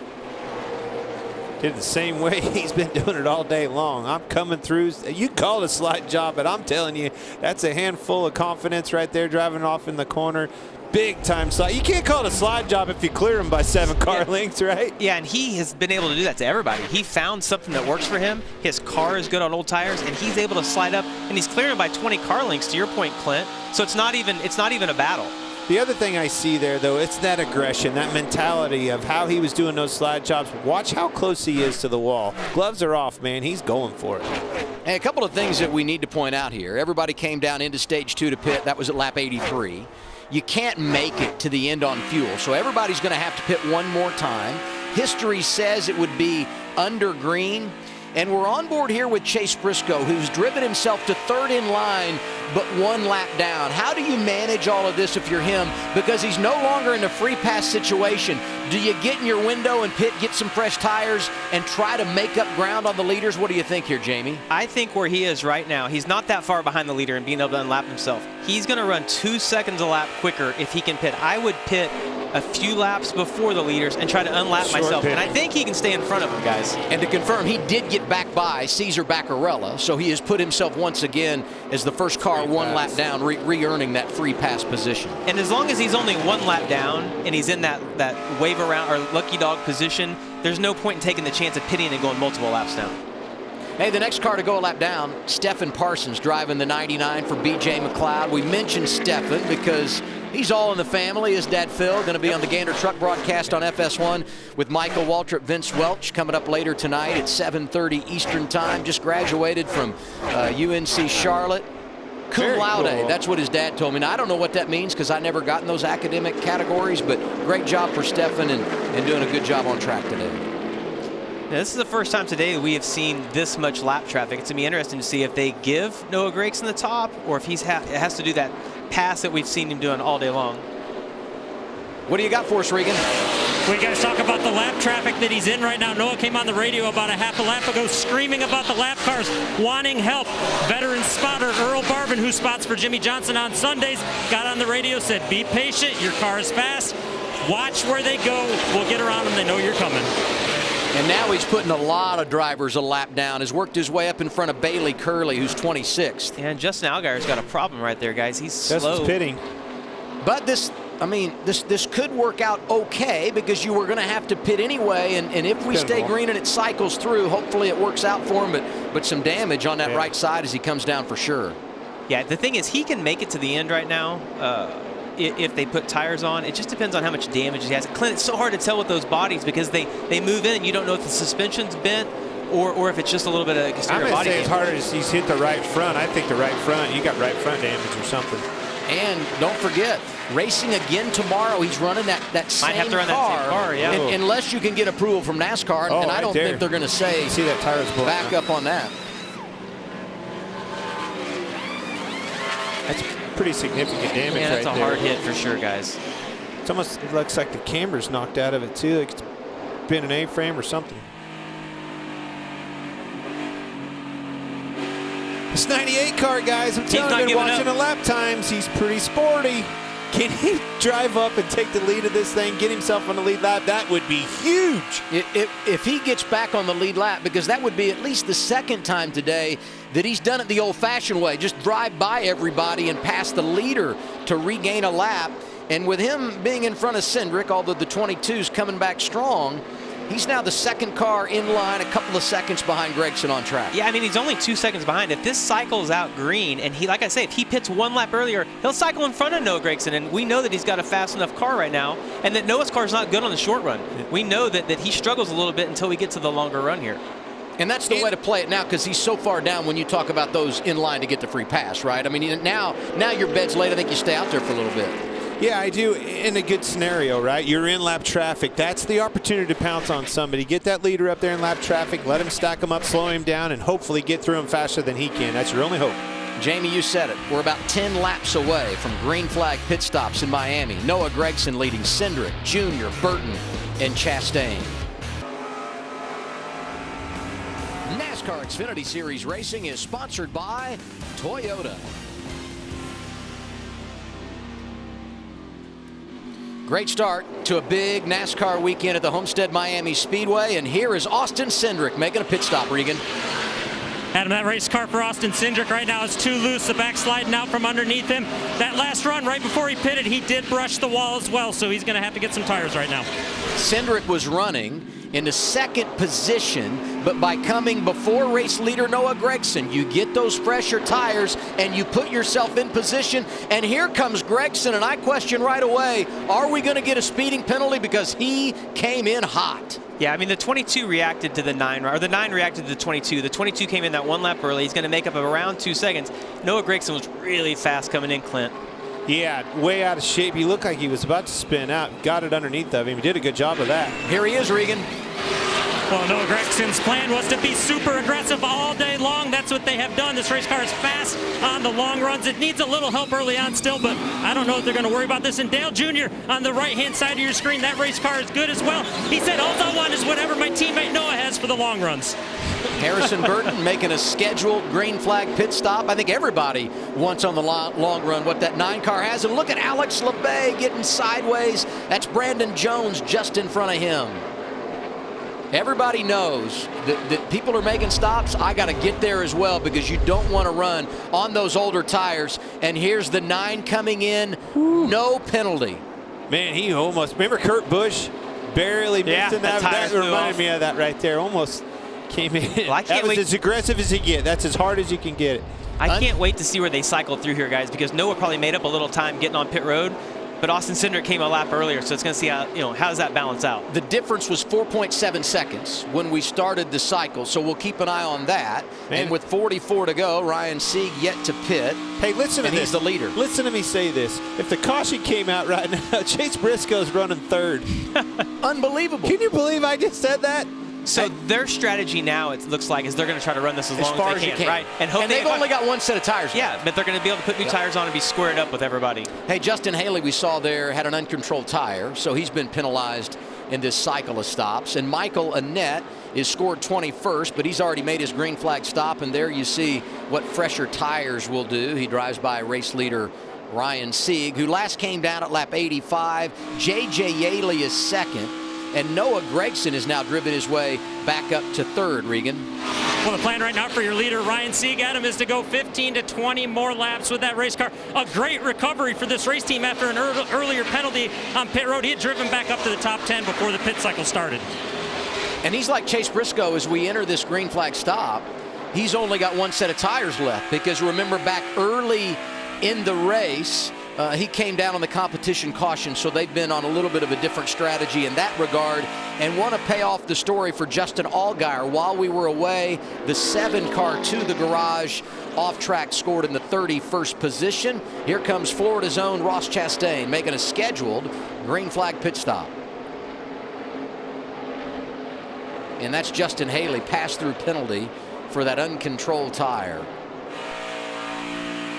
And I didn't report a penalty for Chastain, but that would not have been his stop. Did he get a penalty? We'll follow up on Chastain's story in just a second. And we did get dueling uncontrolled tires for the drivers from Team Kaulig. Both Ross Chastain and Justin Haley had uncontrolled tires. That's why they came down. And you saw the advantage there for Ryan Sieg, nearly a half a lap, but he has to make one more stop. He wants a caution here in the worst way with 40 to go. And guys, looking at Noah Gragson and Austin Cindric, we talked about Cindric, pitted one lap early and was going to make up the time. I think that Noah made up so much time getting on pit road. He actually has a 5-second lead right now. He's made up ground. But there goes the 22 by Briscoe. So, I mean, how far can you go before you have to pit here, Jamie? They can go, we think, about 60 laps. Maybe they can push it 62, 63. And we've been just over 50, so he's got some room. And here's the thing to keep in mind. I mean, we've only got 10, 12 cars on the lead lap. If the caution were to come out, Briscoe's probably going to be the favorite, or at least be going toe-to-toe with the 9 to win this thing. And the other thing that might allow these guys to go a little long is that because it's so hot today in Homestead, the pace is about 2 seconds off. So they're going to be out of the throttle even more. So that might be able to extend that just a little bit longer. It's just been an incredible story. All it takes is one little slip up. We saw it, Justin Allgaier down and out. He ended up in the garage with brake issues. I'd say he broke the brake rotor, wouldn't you, with the contact that he had? If they or like you said, Clint, maybe knock the camber shims out. Like you just don't, something didn't feel right to him. What I'm getting at is that can happen so easy when you're asking so much out of a race car driver running right against a wall like that. And now our Xfinity fastest lap. And there you see Dale Jr. just over 154 miles per hour. Brandon Jones up there. Michael Annett on those fresh tires putting up a hot one. Cindric and Gragson, no surprise, also in our top 5 when you look at the Xfinity fastest lap. So I did a little math, and it looks like Chase Briscoe can probably go to lap 143 before he has to pit. So he's got about 13 more laps before he's going to have to get on pit road. He's running right against the wall, Clint. He's getting everything out of that he can right now. Has to keep your momentum up, do everything you can do, get through these lap cars the best you can. Don't waste any time letting these guys with tires that are passing you. It's important to not do that. Don't get hung up running door to door with them. Let them go at the right times. Do everything you can do to try to keep that momentum. Try to keep as fast a lap times as you possibly can. And this is a track when you run the top, like you see Chase Briscoe doing right now, that when guys have tires, it doesn't bother you so much. When it's a track that you're running the bottom and guys are going by you on the outside with new tires, they tend to suck you around and get you really loose. But the line that he's running, the guys pass him on new tires, it's not bothering him so much. You know, the other thing to think about here for Briscoe, if nothing else, regardless of how it cycles out, they set the tone on how fast they're going to be tomorrow when we get part 2 of the doubleheader. And another thing to keep in mind, the top 15 for tomorrow invert. Those that finish outside the top 15 start where they finished today. And he came in as the regular season point leader. There are just many other stories involved with this situation for Chase Briscoe, who right now is scored 6th. He'll have to pit soon, just like our race leader, Ryan Sieg. 35 laps to go in the Hooters 250. Glad you're with us on Fox. Just over 30 laps to go. We knew eventually Ryan Sieg would pit, give up the top spot. He hasn't pitted yet, but he's still running second because Noah Gragson drives by him on those fresh tires, and he is on point with 30 laps remaining. And the fun just beginning here in Miami later tonight. Gander RV and Outdoors Truck Series hits the track at Homestead. It's on FS1, 7:30 Eastern Time. We're back with these Xfinity cars tomorrow at noon. That's a Dash for Cash race, so a bonus $100,000 up for grabs. And then 3:30 Eastern time with pre-race coverage on the Hub at 3 tomorrow on Fox for NASCAR's Top Shelf. And Alvin Kamara going to be checking out the action. See y'all tomorrow. He's going to be cheering on Bubba Wallace. That's great to see, running back for the New Orleans Saints. And what do they have in common? Bubba's a huge Tennessee Volunteer fan, and Kamara was a great running back there. I am glad you told us that, because I was going to be at a loss for words, Adam. I'm like, I'm not sure. That was another one of those questions I ask and answer myself. Uh-oh, Myatt Snyder. It fit right in front of the leader, by the way. That would, I mean, this could be big if it brings out a caution. I don't think it's going to. Well, if he cut a tire down, it might, right? We don't know yet. Let's give it a lap or two. Sounds like you're rooting for it. Well, I just want to see a good race, Adam. I'm not rooting for anything. Hey, Gregson's been flirting with the wall. Look at this. Yeah, and I think that's why Noah showed some displeasure there. Got in the corner, didn't give him the outside there, and then he gets into the wall right here. Yeah, I mean, you can't be mad at Myatt Snyder in that situation, though. He's racing to stay on the lead lap. He has every right to run what line he wants, Clint. Well, Jamie, that hand gesture that went out the window suggests otherwise. Well, everyone has an opinion, okay? Myatt's 13th, first car 1 lap down. And you saw Chastain there. He's the last car on the lead lap, scored 12th. And right here, Ryan Sieg making his pit stop. Scheduled stop for Sieg.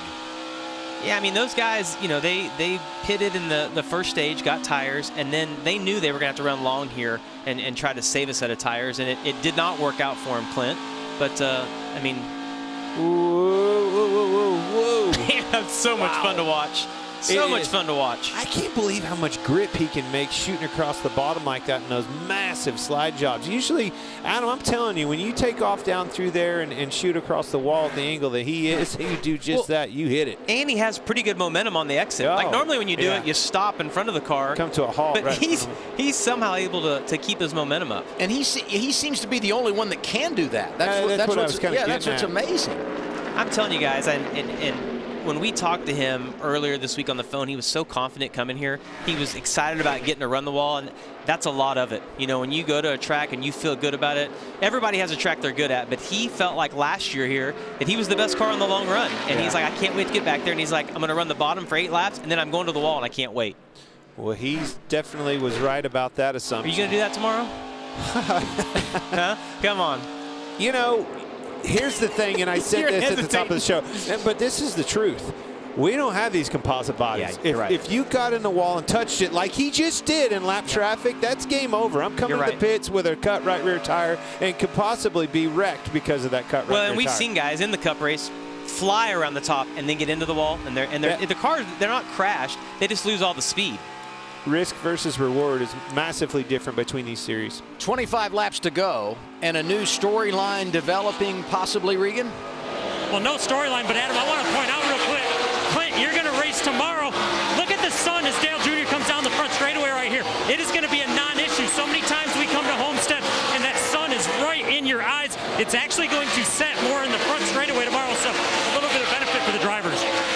Definitely silver lining right there, and you're right, Regan. I mean, that's something that over the years, as that sun goes down, it's blinding.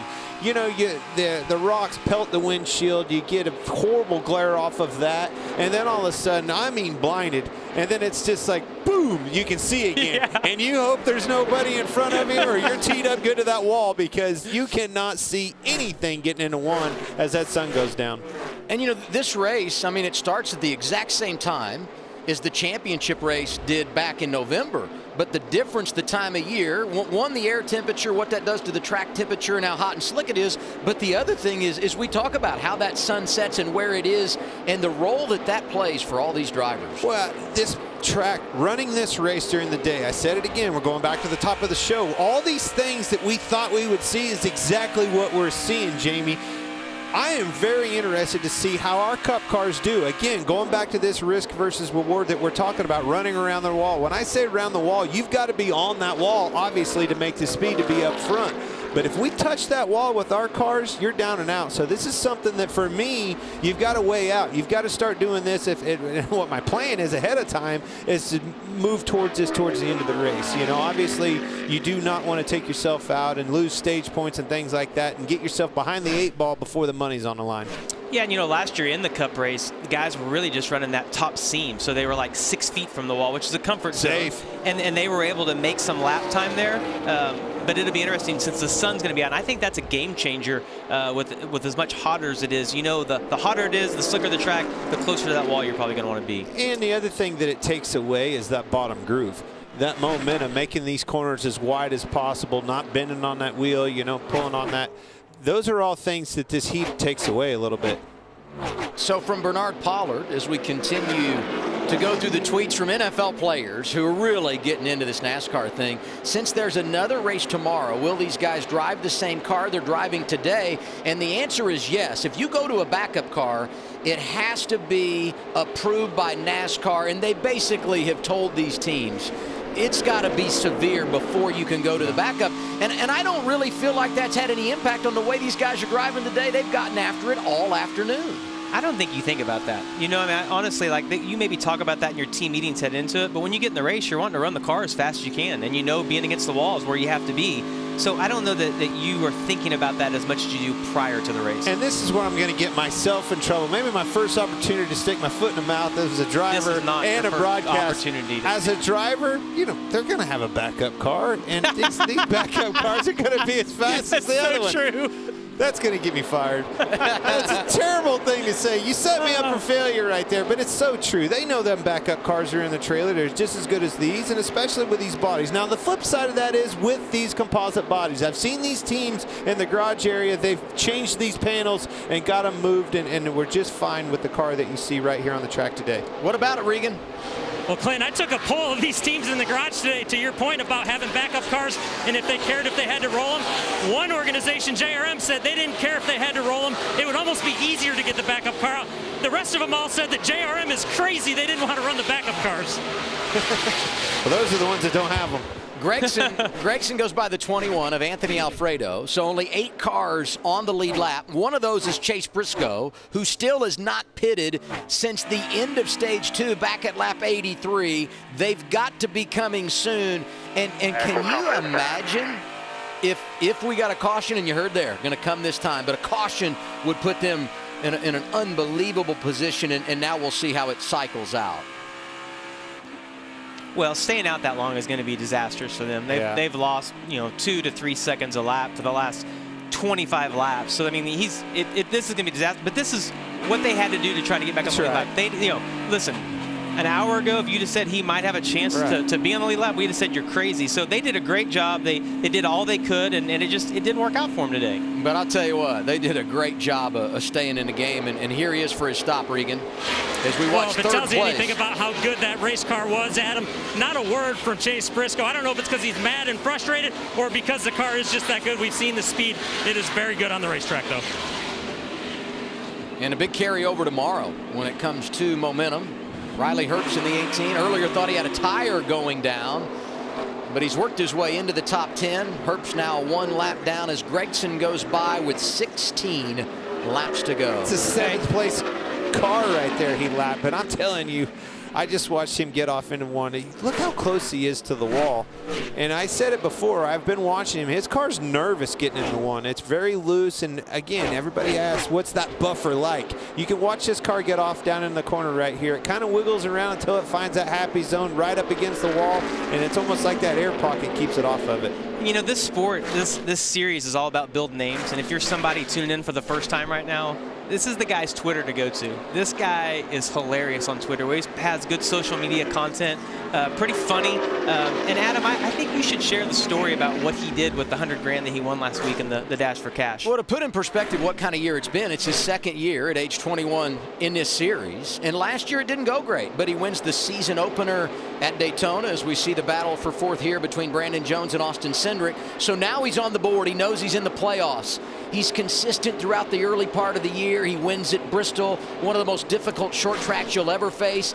And then last weekend, wins $100,000 in the Dash for Cash. And Jamie, he told us, because we asked him, what are you going to do with the money? What are we buying? And when you're just over 20, you think you're going to blow it, right? Yeah. That's what we expect, right? Nothing fun. He said, I just left the bank. I put the cash in envelopes, and Monday I'm going to deliver it to my race team because they've been working so hard for me all year long. Wow. Such a great story. Clint, that's definitely what you would have done. You would not have been at the bar or the lake, right? with the 100 grand. At the end of the day, it's neat to see a kid recognize, you know, what's put him in that position, and that's those guys working hard. This pandemic has been hard on everybody. These race teams and everything they're going through, the safety measures, it's just endless. The measures that they're going through of what's acceptable, what's not, learning everything as you go on the fly, schedules changing. I mean, it's literally, it's the craziest thing this sport has ever seen as far as, you know, just throwing everything out of, you know, haywire. I mean, you got to say, we're all kind of used to a schedule, set in our ways. We know what to expect year after year after year. Every now and then something kind of throws your way and throws you for a kink, a new body's design or something like that. It has been mass chaos for this, really everybody involved with this thing, and it's cool to see a driver recognize how hard these guys are working. I totally agree, Clint. I tell you something that just popped into my head. Chase Briscoe, after that, long day he's had, he's worked himself back to 14th. That means he'll start second tomorrow. Yeah, the invert puts him on the front row. Work out pretty good for him. Yeah, hey, look at that. 9-car back in the wall. Look at the wall. That was a pretty good hit, Clint. Yeah, that was. That was both right front and right rear. But it's not the first time. But it's not the last, probably. No.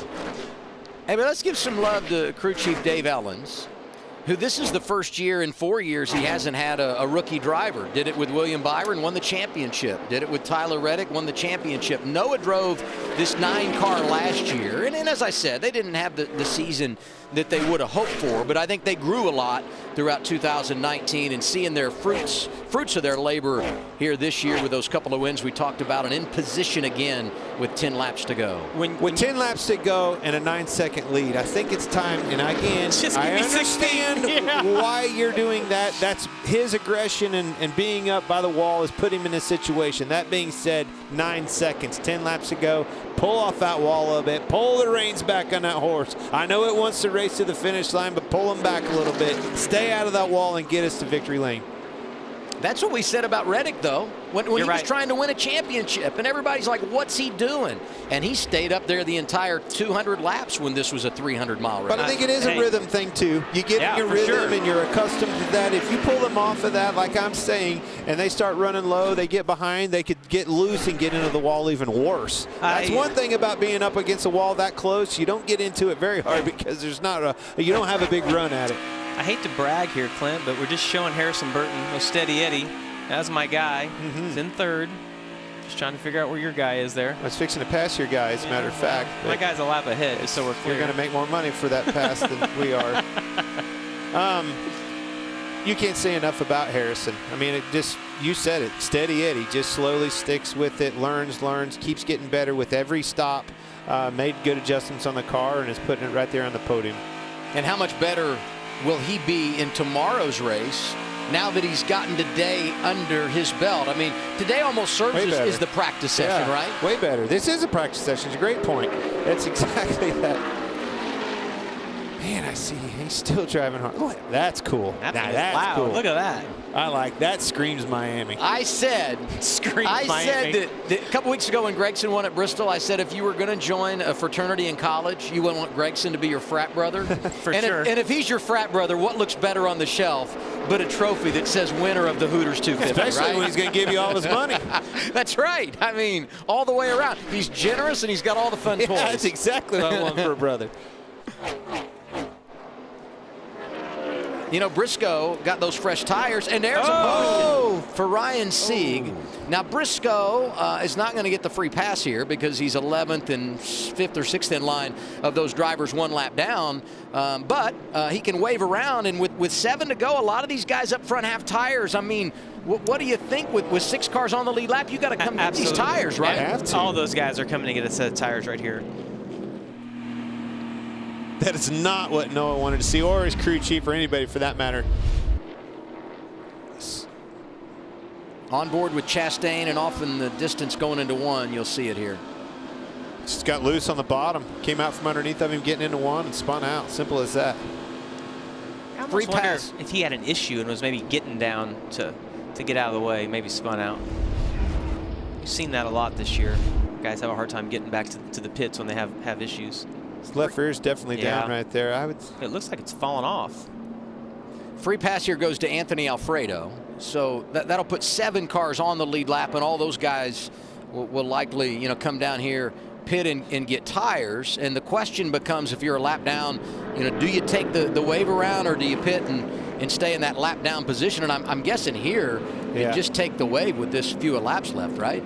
You know, look at the cars that are separating him and Dale Jr., that 9-second lead. I was just fixing to say, this is going to put the pressure on your pit crew guys. You've got to get there. Junior won the pit war last time around, but with this much separation, I don't think you can overcome that. And I think Noah's probably saying, hey, guys, you know those envelopes I gave you earlier this week? Hey, no.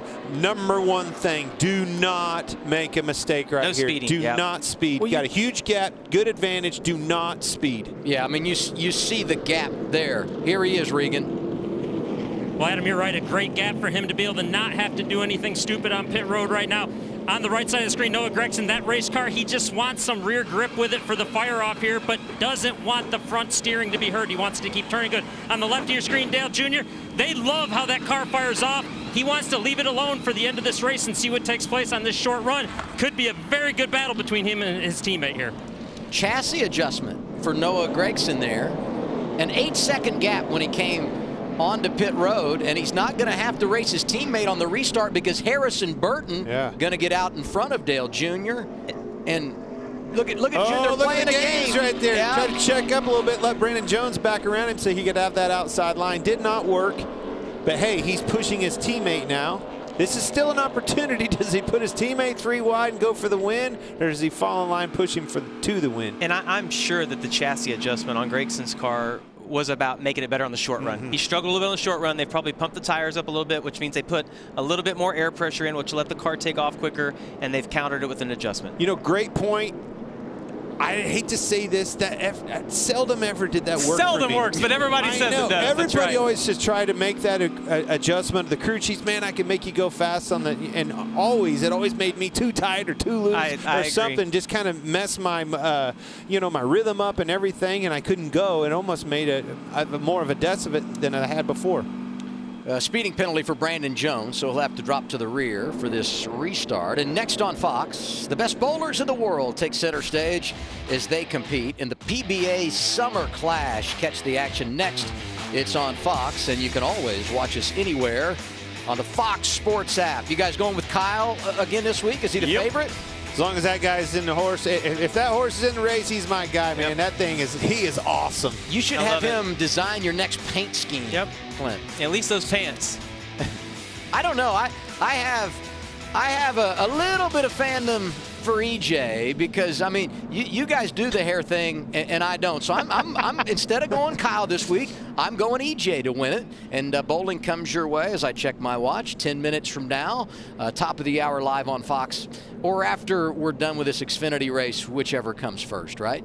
What do you guys think? Final restart, likely the final restart, and Noah Gragson's got to take care of business one more time. Well, he's definitely shown the aggression to do so. Got a huge push coming from Dale Jr., but this is the point in the race with our sport. It's not, Xfinity race has always been phenomenal. This is the point in NASCAR racing where all hell breaks loose. It just does. Well, and the thing that sticks out to me is we saw Brandon Jones get that speeding penalty. That puts Austin Cindric in the second row on the outside. I think he's had the best car on the short run. This might play into his favor. You think he's going to go get it here? I'm guessing aggression all out. What's the latest on pit road, Regan? Well, just listen to the conversation right now between Noah Gragson and crew chief Dave Ellens, trying to pick a lane and decide which way they want to go, the top side or the bottom side.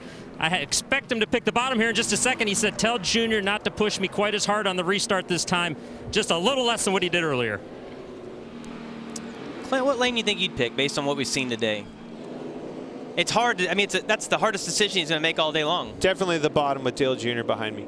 We were singing the praises of Noah Gragson, and just one of many who have delivered in this 9 car over the years for Junior Motorsports. It opened so many doors for Chase Elliott, won the title in 2014 as a rookie.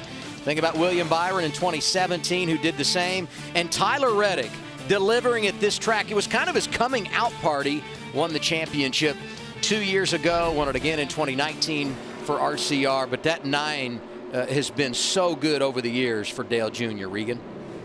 Guys, you had the question about what lane he was going to take. I just told you what lane he was going to take. You guys are typical drivers. You don't listen. You know, going back to everything that Dale and Kelly, everything that have going on over there at Junior Motorsports. I mean, it's what this sport is all about. It's what this series is all about. This stepping stone is a phenomenal stepping stone for drivers, young drivers like Tyler Reddick, Noah Gragson, all these guys to make a name for themselves, and they're using it just like it's planned. Going to be 2 laps to go when we get the green flag, but this is not overtime because we are still within the scheduled distance. Should a caution come out, then undoubtedly we would be in an overtime situation. As it stands, a 2-lap shootout to end it in regulation, and you're on board with Chase Briscoe. He takes the wave around. He's going to restart 10th, but on some older tires. I think this is going to be hard for Gragson. He has not been good on the short run. This did not play to his favor. I mean, Harrison Burton might be sitting in the best position, Clint. And Austin Cindric's been a great pusher on these restarts. Good point. 2 young stars on the front row. Time to decide it. 2 laps remaining in Miami. Jumped Noah out there, but he got loose. Got a big run. I think he's clear.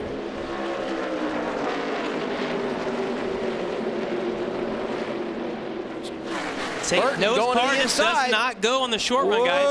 Cindric right there as well. He's going to block him. You're going to have to block him. Cindric below the white line. 3 wide into turn 3. We know how to drive it off in there. This is both drivers wide open right there. You know you're not going to just outdrive him into the corner. Look at that. Here comes Harrison Burton back to the inside. Noah Gragson back to the white flag. 1 lap to go. Sponsored by Credit One Bank. 3 wide, turn 1. Burton looking for the point. I think Cindric's in the best position right now if he can get a run. I don't. Harrison Burton is. Cleared him. Huge run for Harrison Burton. He is in the lead, ladies and gentlemen. Let's go down the back straight for the last lap. Harrison Burton quiet all day long. Puts himself in the top 5 late. A great pit start. Restart second, and here he comes off the turn 4. Second win of the year. Give it to Harrison Burton. Holy cow. What a race, guys, at the end. Hell yeah, screw them. It's all about us this year, boys. Let's go. I love Great job, Harrison Burton. He is 19 years old. You know, and I go back to Noah Gragson, that 9 car, that adjustment, Jamie, that you talked about. I'm wondering, it just didn't look like it took off near as good as it did. I don't know what he was having trouble with, but when those 2 cars got side by side to him, he was done dead in the water getting into 1. Yeah, I mean, he just couldn't go all day long. It'd be interesting in his post-race to hear like what they struggled with. I heard him say early in the race he thought he was on the splitter, and we know that hurts you at the beginning, but it'll help you on the longer run. Chase Briscoe, 7th place, 6 laps down, ended up with the top 10. Phenomenal job, masterful job for that team. Harrison Burton led 2 laps today. The right 2. The final 2. The ones that pay. And I'll tell you guys, we talk about Harrison Burton and how consistent he is, but I think back to his time at Kyle Busch Motorsports. He struggled in the truck, right? Yeah. And then he got in this car and you didn't know what was going to happen. This has been the best surprise of 2020. Yeah, top 5 in 7 of 9 races and 2 wins at 2 very difficult racetracks in California and here in Miami with no practice or qualifying to support him. Cindric was 2nd. Gragson ends up 3rd. Anthony Alfredo, who got the free pass on that final caution, comes back for his career best 4th. He was also making his first start here, and Dale Jr. completes the top 5. Hey, you think about how excited the 3 of us were on that last lap. What do you think? Chance. What do you think Kim was doing at home? She was losing it. I bet she was screaming. The neighbors knew that he just Harrison told me last week that she is his biggest fan, and he said she's also his biggest critic. I think Dad balances it pretty well, but Kim's so emotional. Harrison's a winner again, Regan. Well, phenomenal finish to that race. Harrison, you were in the weeds all day long. We didn't talk a lot about you when it came time for the pay window to open and the checkered flag was on the line. There you are. How exciting was that? Oh, I'm so excited. That's so awesome. I gave away the lead on the first restart in the same position, and I didn't really want to do that again. I knew the 9 was going to drive in real deep and slide up, so felt good about that. Just proud of my guys. We worked on this thing so hard every day, and every run, I should say, made it better and better. And what a day to get this Dex Imaging Supra in victory lane, and they can keep on down this, man. We're going to keep coming back. Hey, we know that your mom is always one of the most excited people on pit road. What do you think she was doing during that last lap as you're 3 wide making a pass for the lead? I don't know. I don't know what I was doing either, honestly. What a race, man. This track is so much fun. Really puts it in the driver's hands, especially at the end there. And I'm just ready to go again tomorrow, to be honest with you. I want to get 2. All right, get some rest tonight. Have fun. Enjoy this win. You get to do it again tomorrow, like you said. 1 year ago, this kid was graduating high school. And here's Kim. OMG, what a badass restart. You are the damn man, kid. I love you. My mom's never said that to me. Never, my mom either. She should have said that. That's exactly spot on. What a day, what a finish. Great win for Harrison Burton. Joe Gibbs Racing has won for the 5th time at the Homestead-Miami Speedway. Harrison Burton becomes the youngest winner ever at this racetrack in the Xfinity Series. 19 years old, and boy, did he get it done at the end. What an unbelievable last couple of laps in that 20 car. Yeah, those cars, that 22 and 9 got together and got loose and gave him the opportunity here. But right here, this is where I thought, not so fast, Jamie. I don't know that Harrison's going to clear him right here. The 22 got tight, must have to burp out of the gas a little bit, and the rest was history. He took it. And he might be the favorite here tomorrow. Let's go back down to Regan Smith. Well, the guy who definitely did not want that late race caution was the 9 of Noah Gragson. Noah, it looked like you had everything you needed to win this race. The caution comes out. This car just wouldn't fire off on new tires, huh? Yeah, it was tough, Regan. The PUBG Mobile Camaro is really, really good, and our number 9 guys at Junior Motorsports had really good pit stops all day, and restarts were just the biggest struggle. I was really proud of my restarts here last year and just couldn't get them going, but I thought we were gonna be able to come home with the win today, run on the top. That was so much fun. Just overall so thankful to be running here in the Xfinity Series. So many people put a lot of time and effort to get us here to the racetrack. Johnny Morris at Bass Pro Shops, Black Rifle Coffee, Exalta, True Timber, everybody who helps us out, PUBG Mobile. It's just such a dream to come here and I mean, I was skimming the fence all the way around the track at one point, so we still got tomorrow. Super grateful, super thankful to be here, and we'll try our best tomorrow. You made it fun to watch. Looking forward to tomorrow also. Guys, I could tell you right now, hats off to them. Jamie, last week here, or not, it was earlier this week at Martinsville. Everybody, we all got out of them hot. You're panting. The hardest thing to do is sit there with a mask on as you're like literally trying to eat it, you know, and it's a difficult thing. I mean, obviously we have to do it, but that's something you could see him as he was sitting there panting doing that interview, navigating around that thing. What do you have for us, Regan? Well, catching up with Dale Earnhardt Jr. real quick here, and 5th place finish, man. It doesn't look like it's been a year since you've done this. Man, I was so rusty. I couldn't really see. You see, I was having trouble getting around a 10 car there early in the race, and that's just because I just don't have enough time to be able to trust where the car's going to end up setting it into the corner. And he's pretty aggressive, anyways, racing pretty hard, and it was a lot of fun. But I was rusty all the way through. We had it sail in there a few times, got some good speed out of the car, and I was just, you know, we were gaining on the 9, and I thought, I'll just keep driving it. No reason to try to save anything, so I ended up burning it up, but he was so good on in the long run, we weren't going to catch him anyways. And hey, we got that late yellow because our cars didn't fire off very good. You saw it at the end of the race. We couldn't go. Takes our cars a couple corners. So you were so good today, and I know that you drove today, but you also happen to own these cars. I know there's a backup in that hauler over there. You're going to have them roll it out, stick around tomorrow, run again with us, or what? I don't know. I'm gonna let them have it, man. That's a lot of fun. That's a lot of fun. But this is the elite. You know, this is the top elite form of motorsports in my mind. You know, next to Cup, and it's not easy to get out there and compete with them boys. They're so good and race so hard, and my time's running out.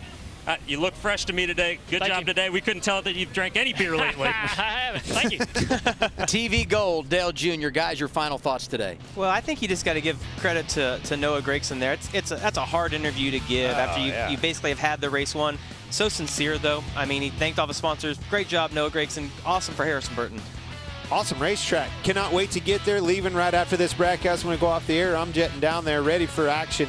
Ready to watch some trucks tonight. Ready to watch some more Xfinity racing tomorrow before we go. But love this racetrack. Both races on FS1. Cup race is tomorrow on Fox. Coverage begins at 3 p.m. Eastern Time. Big win for Harrison Burton. Congratulations to him.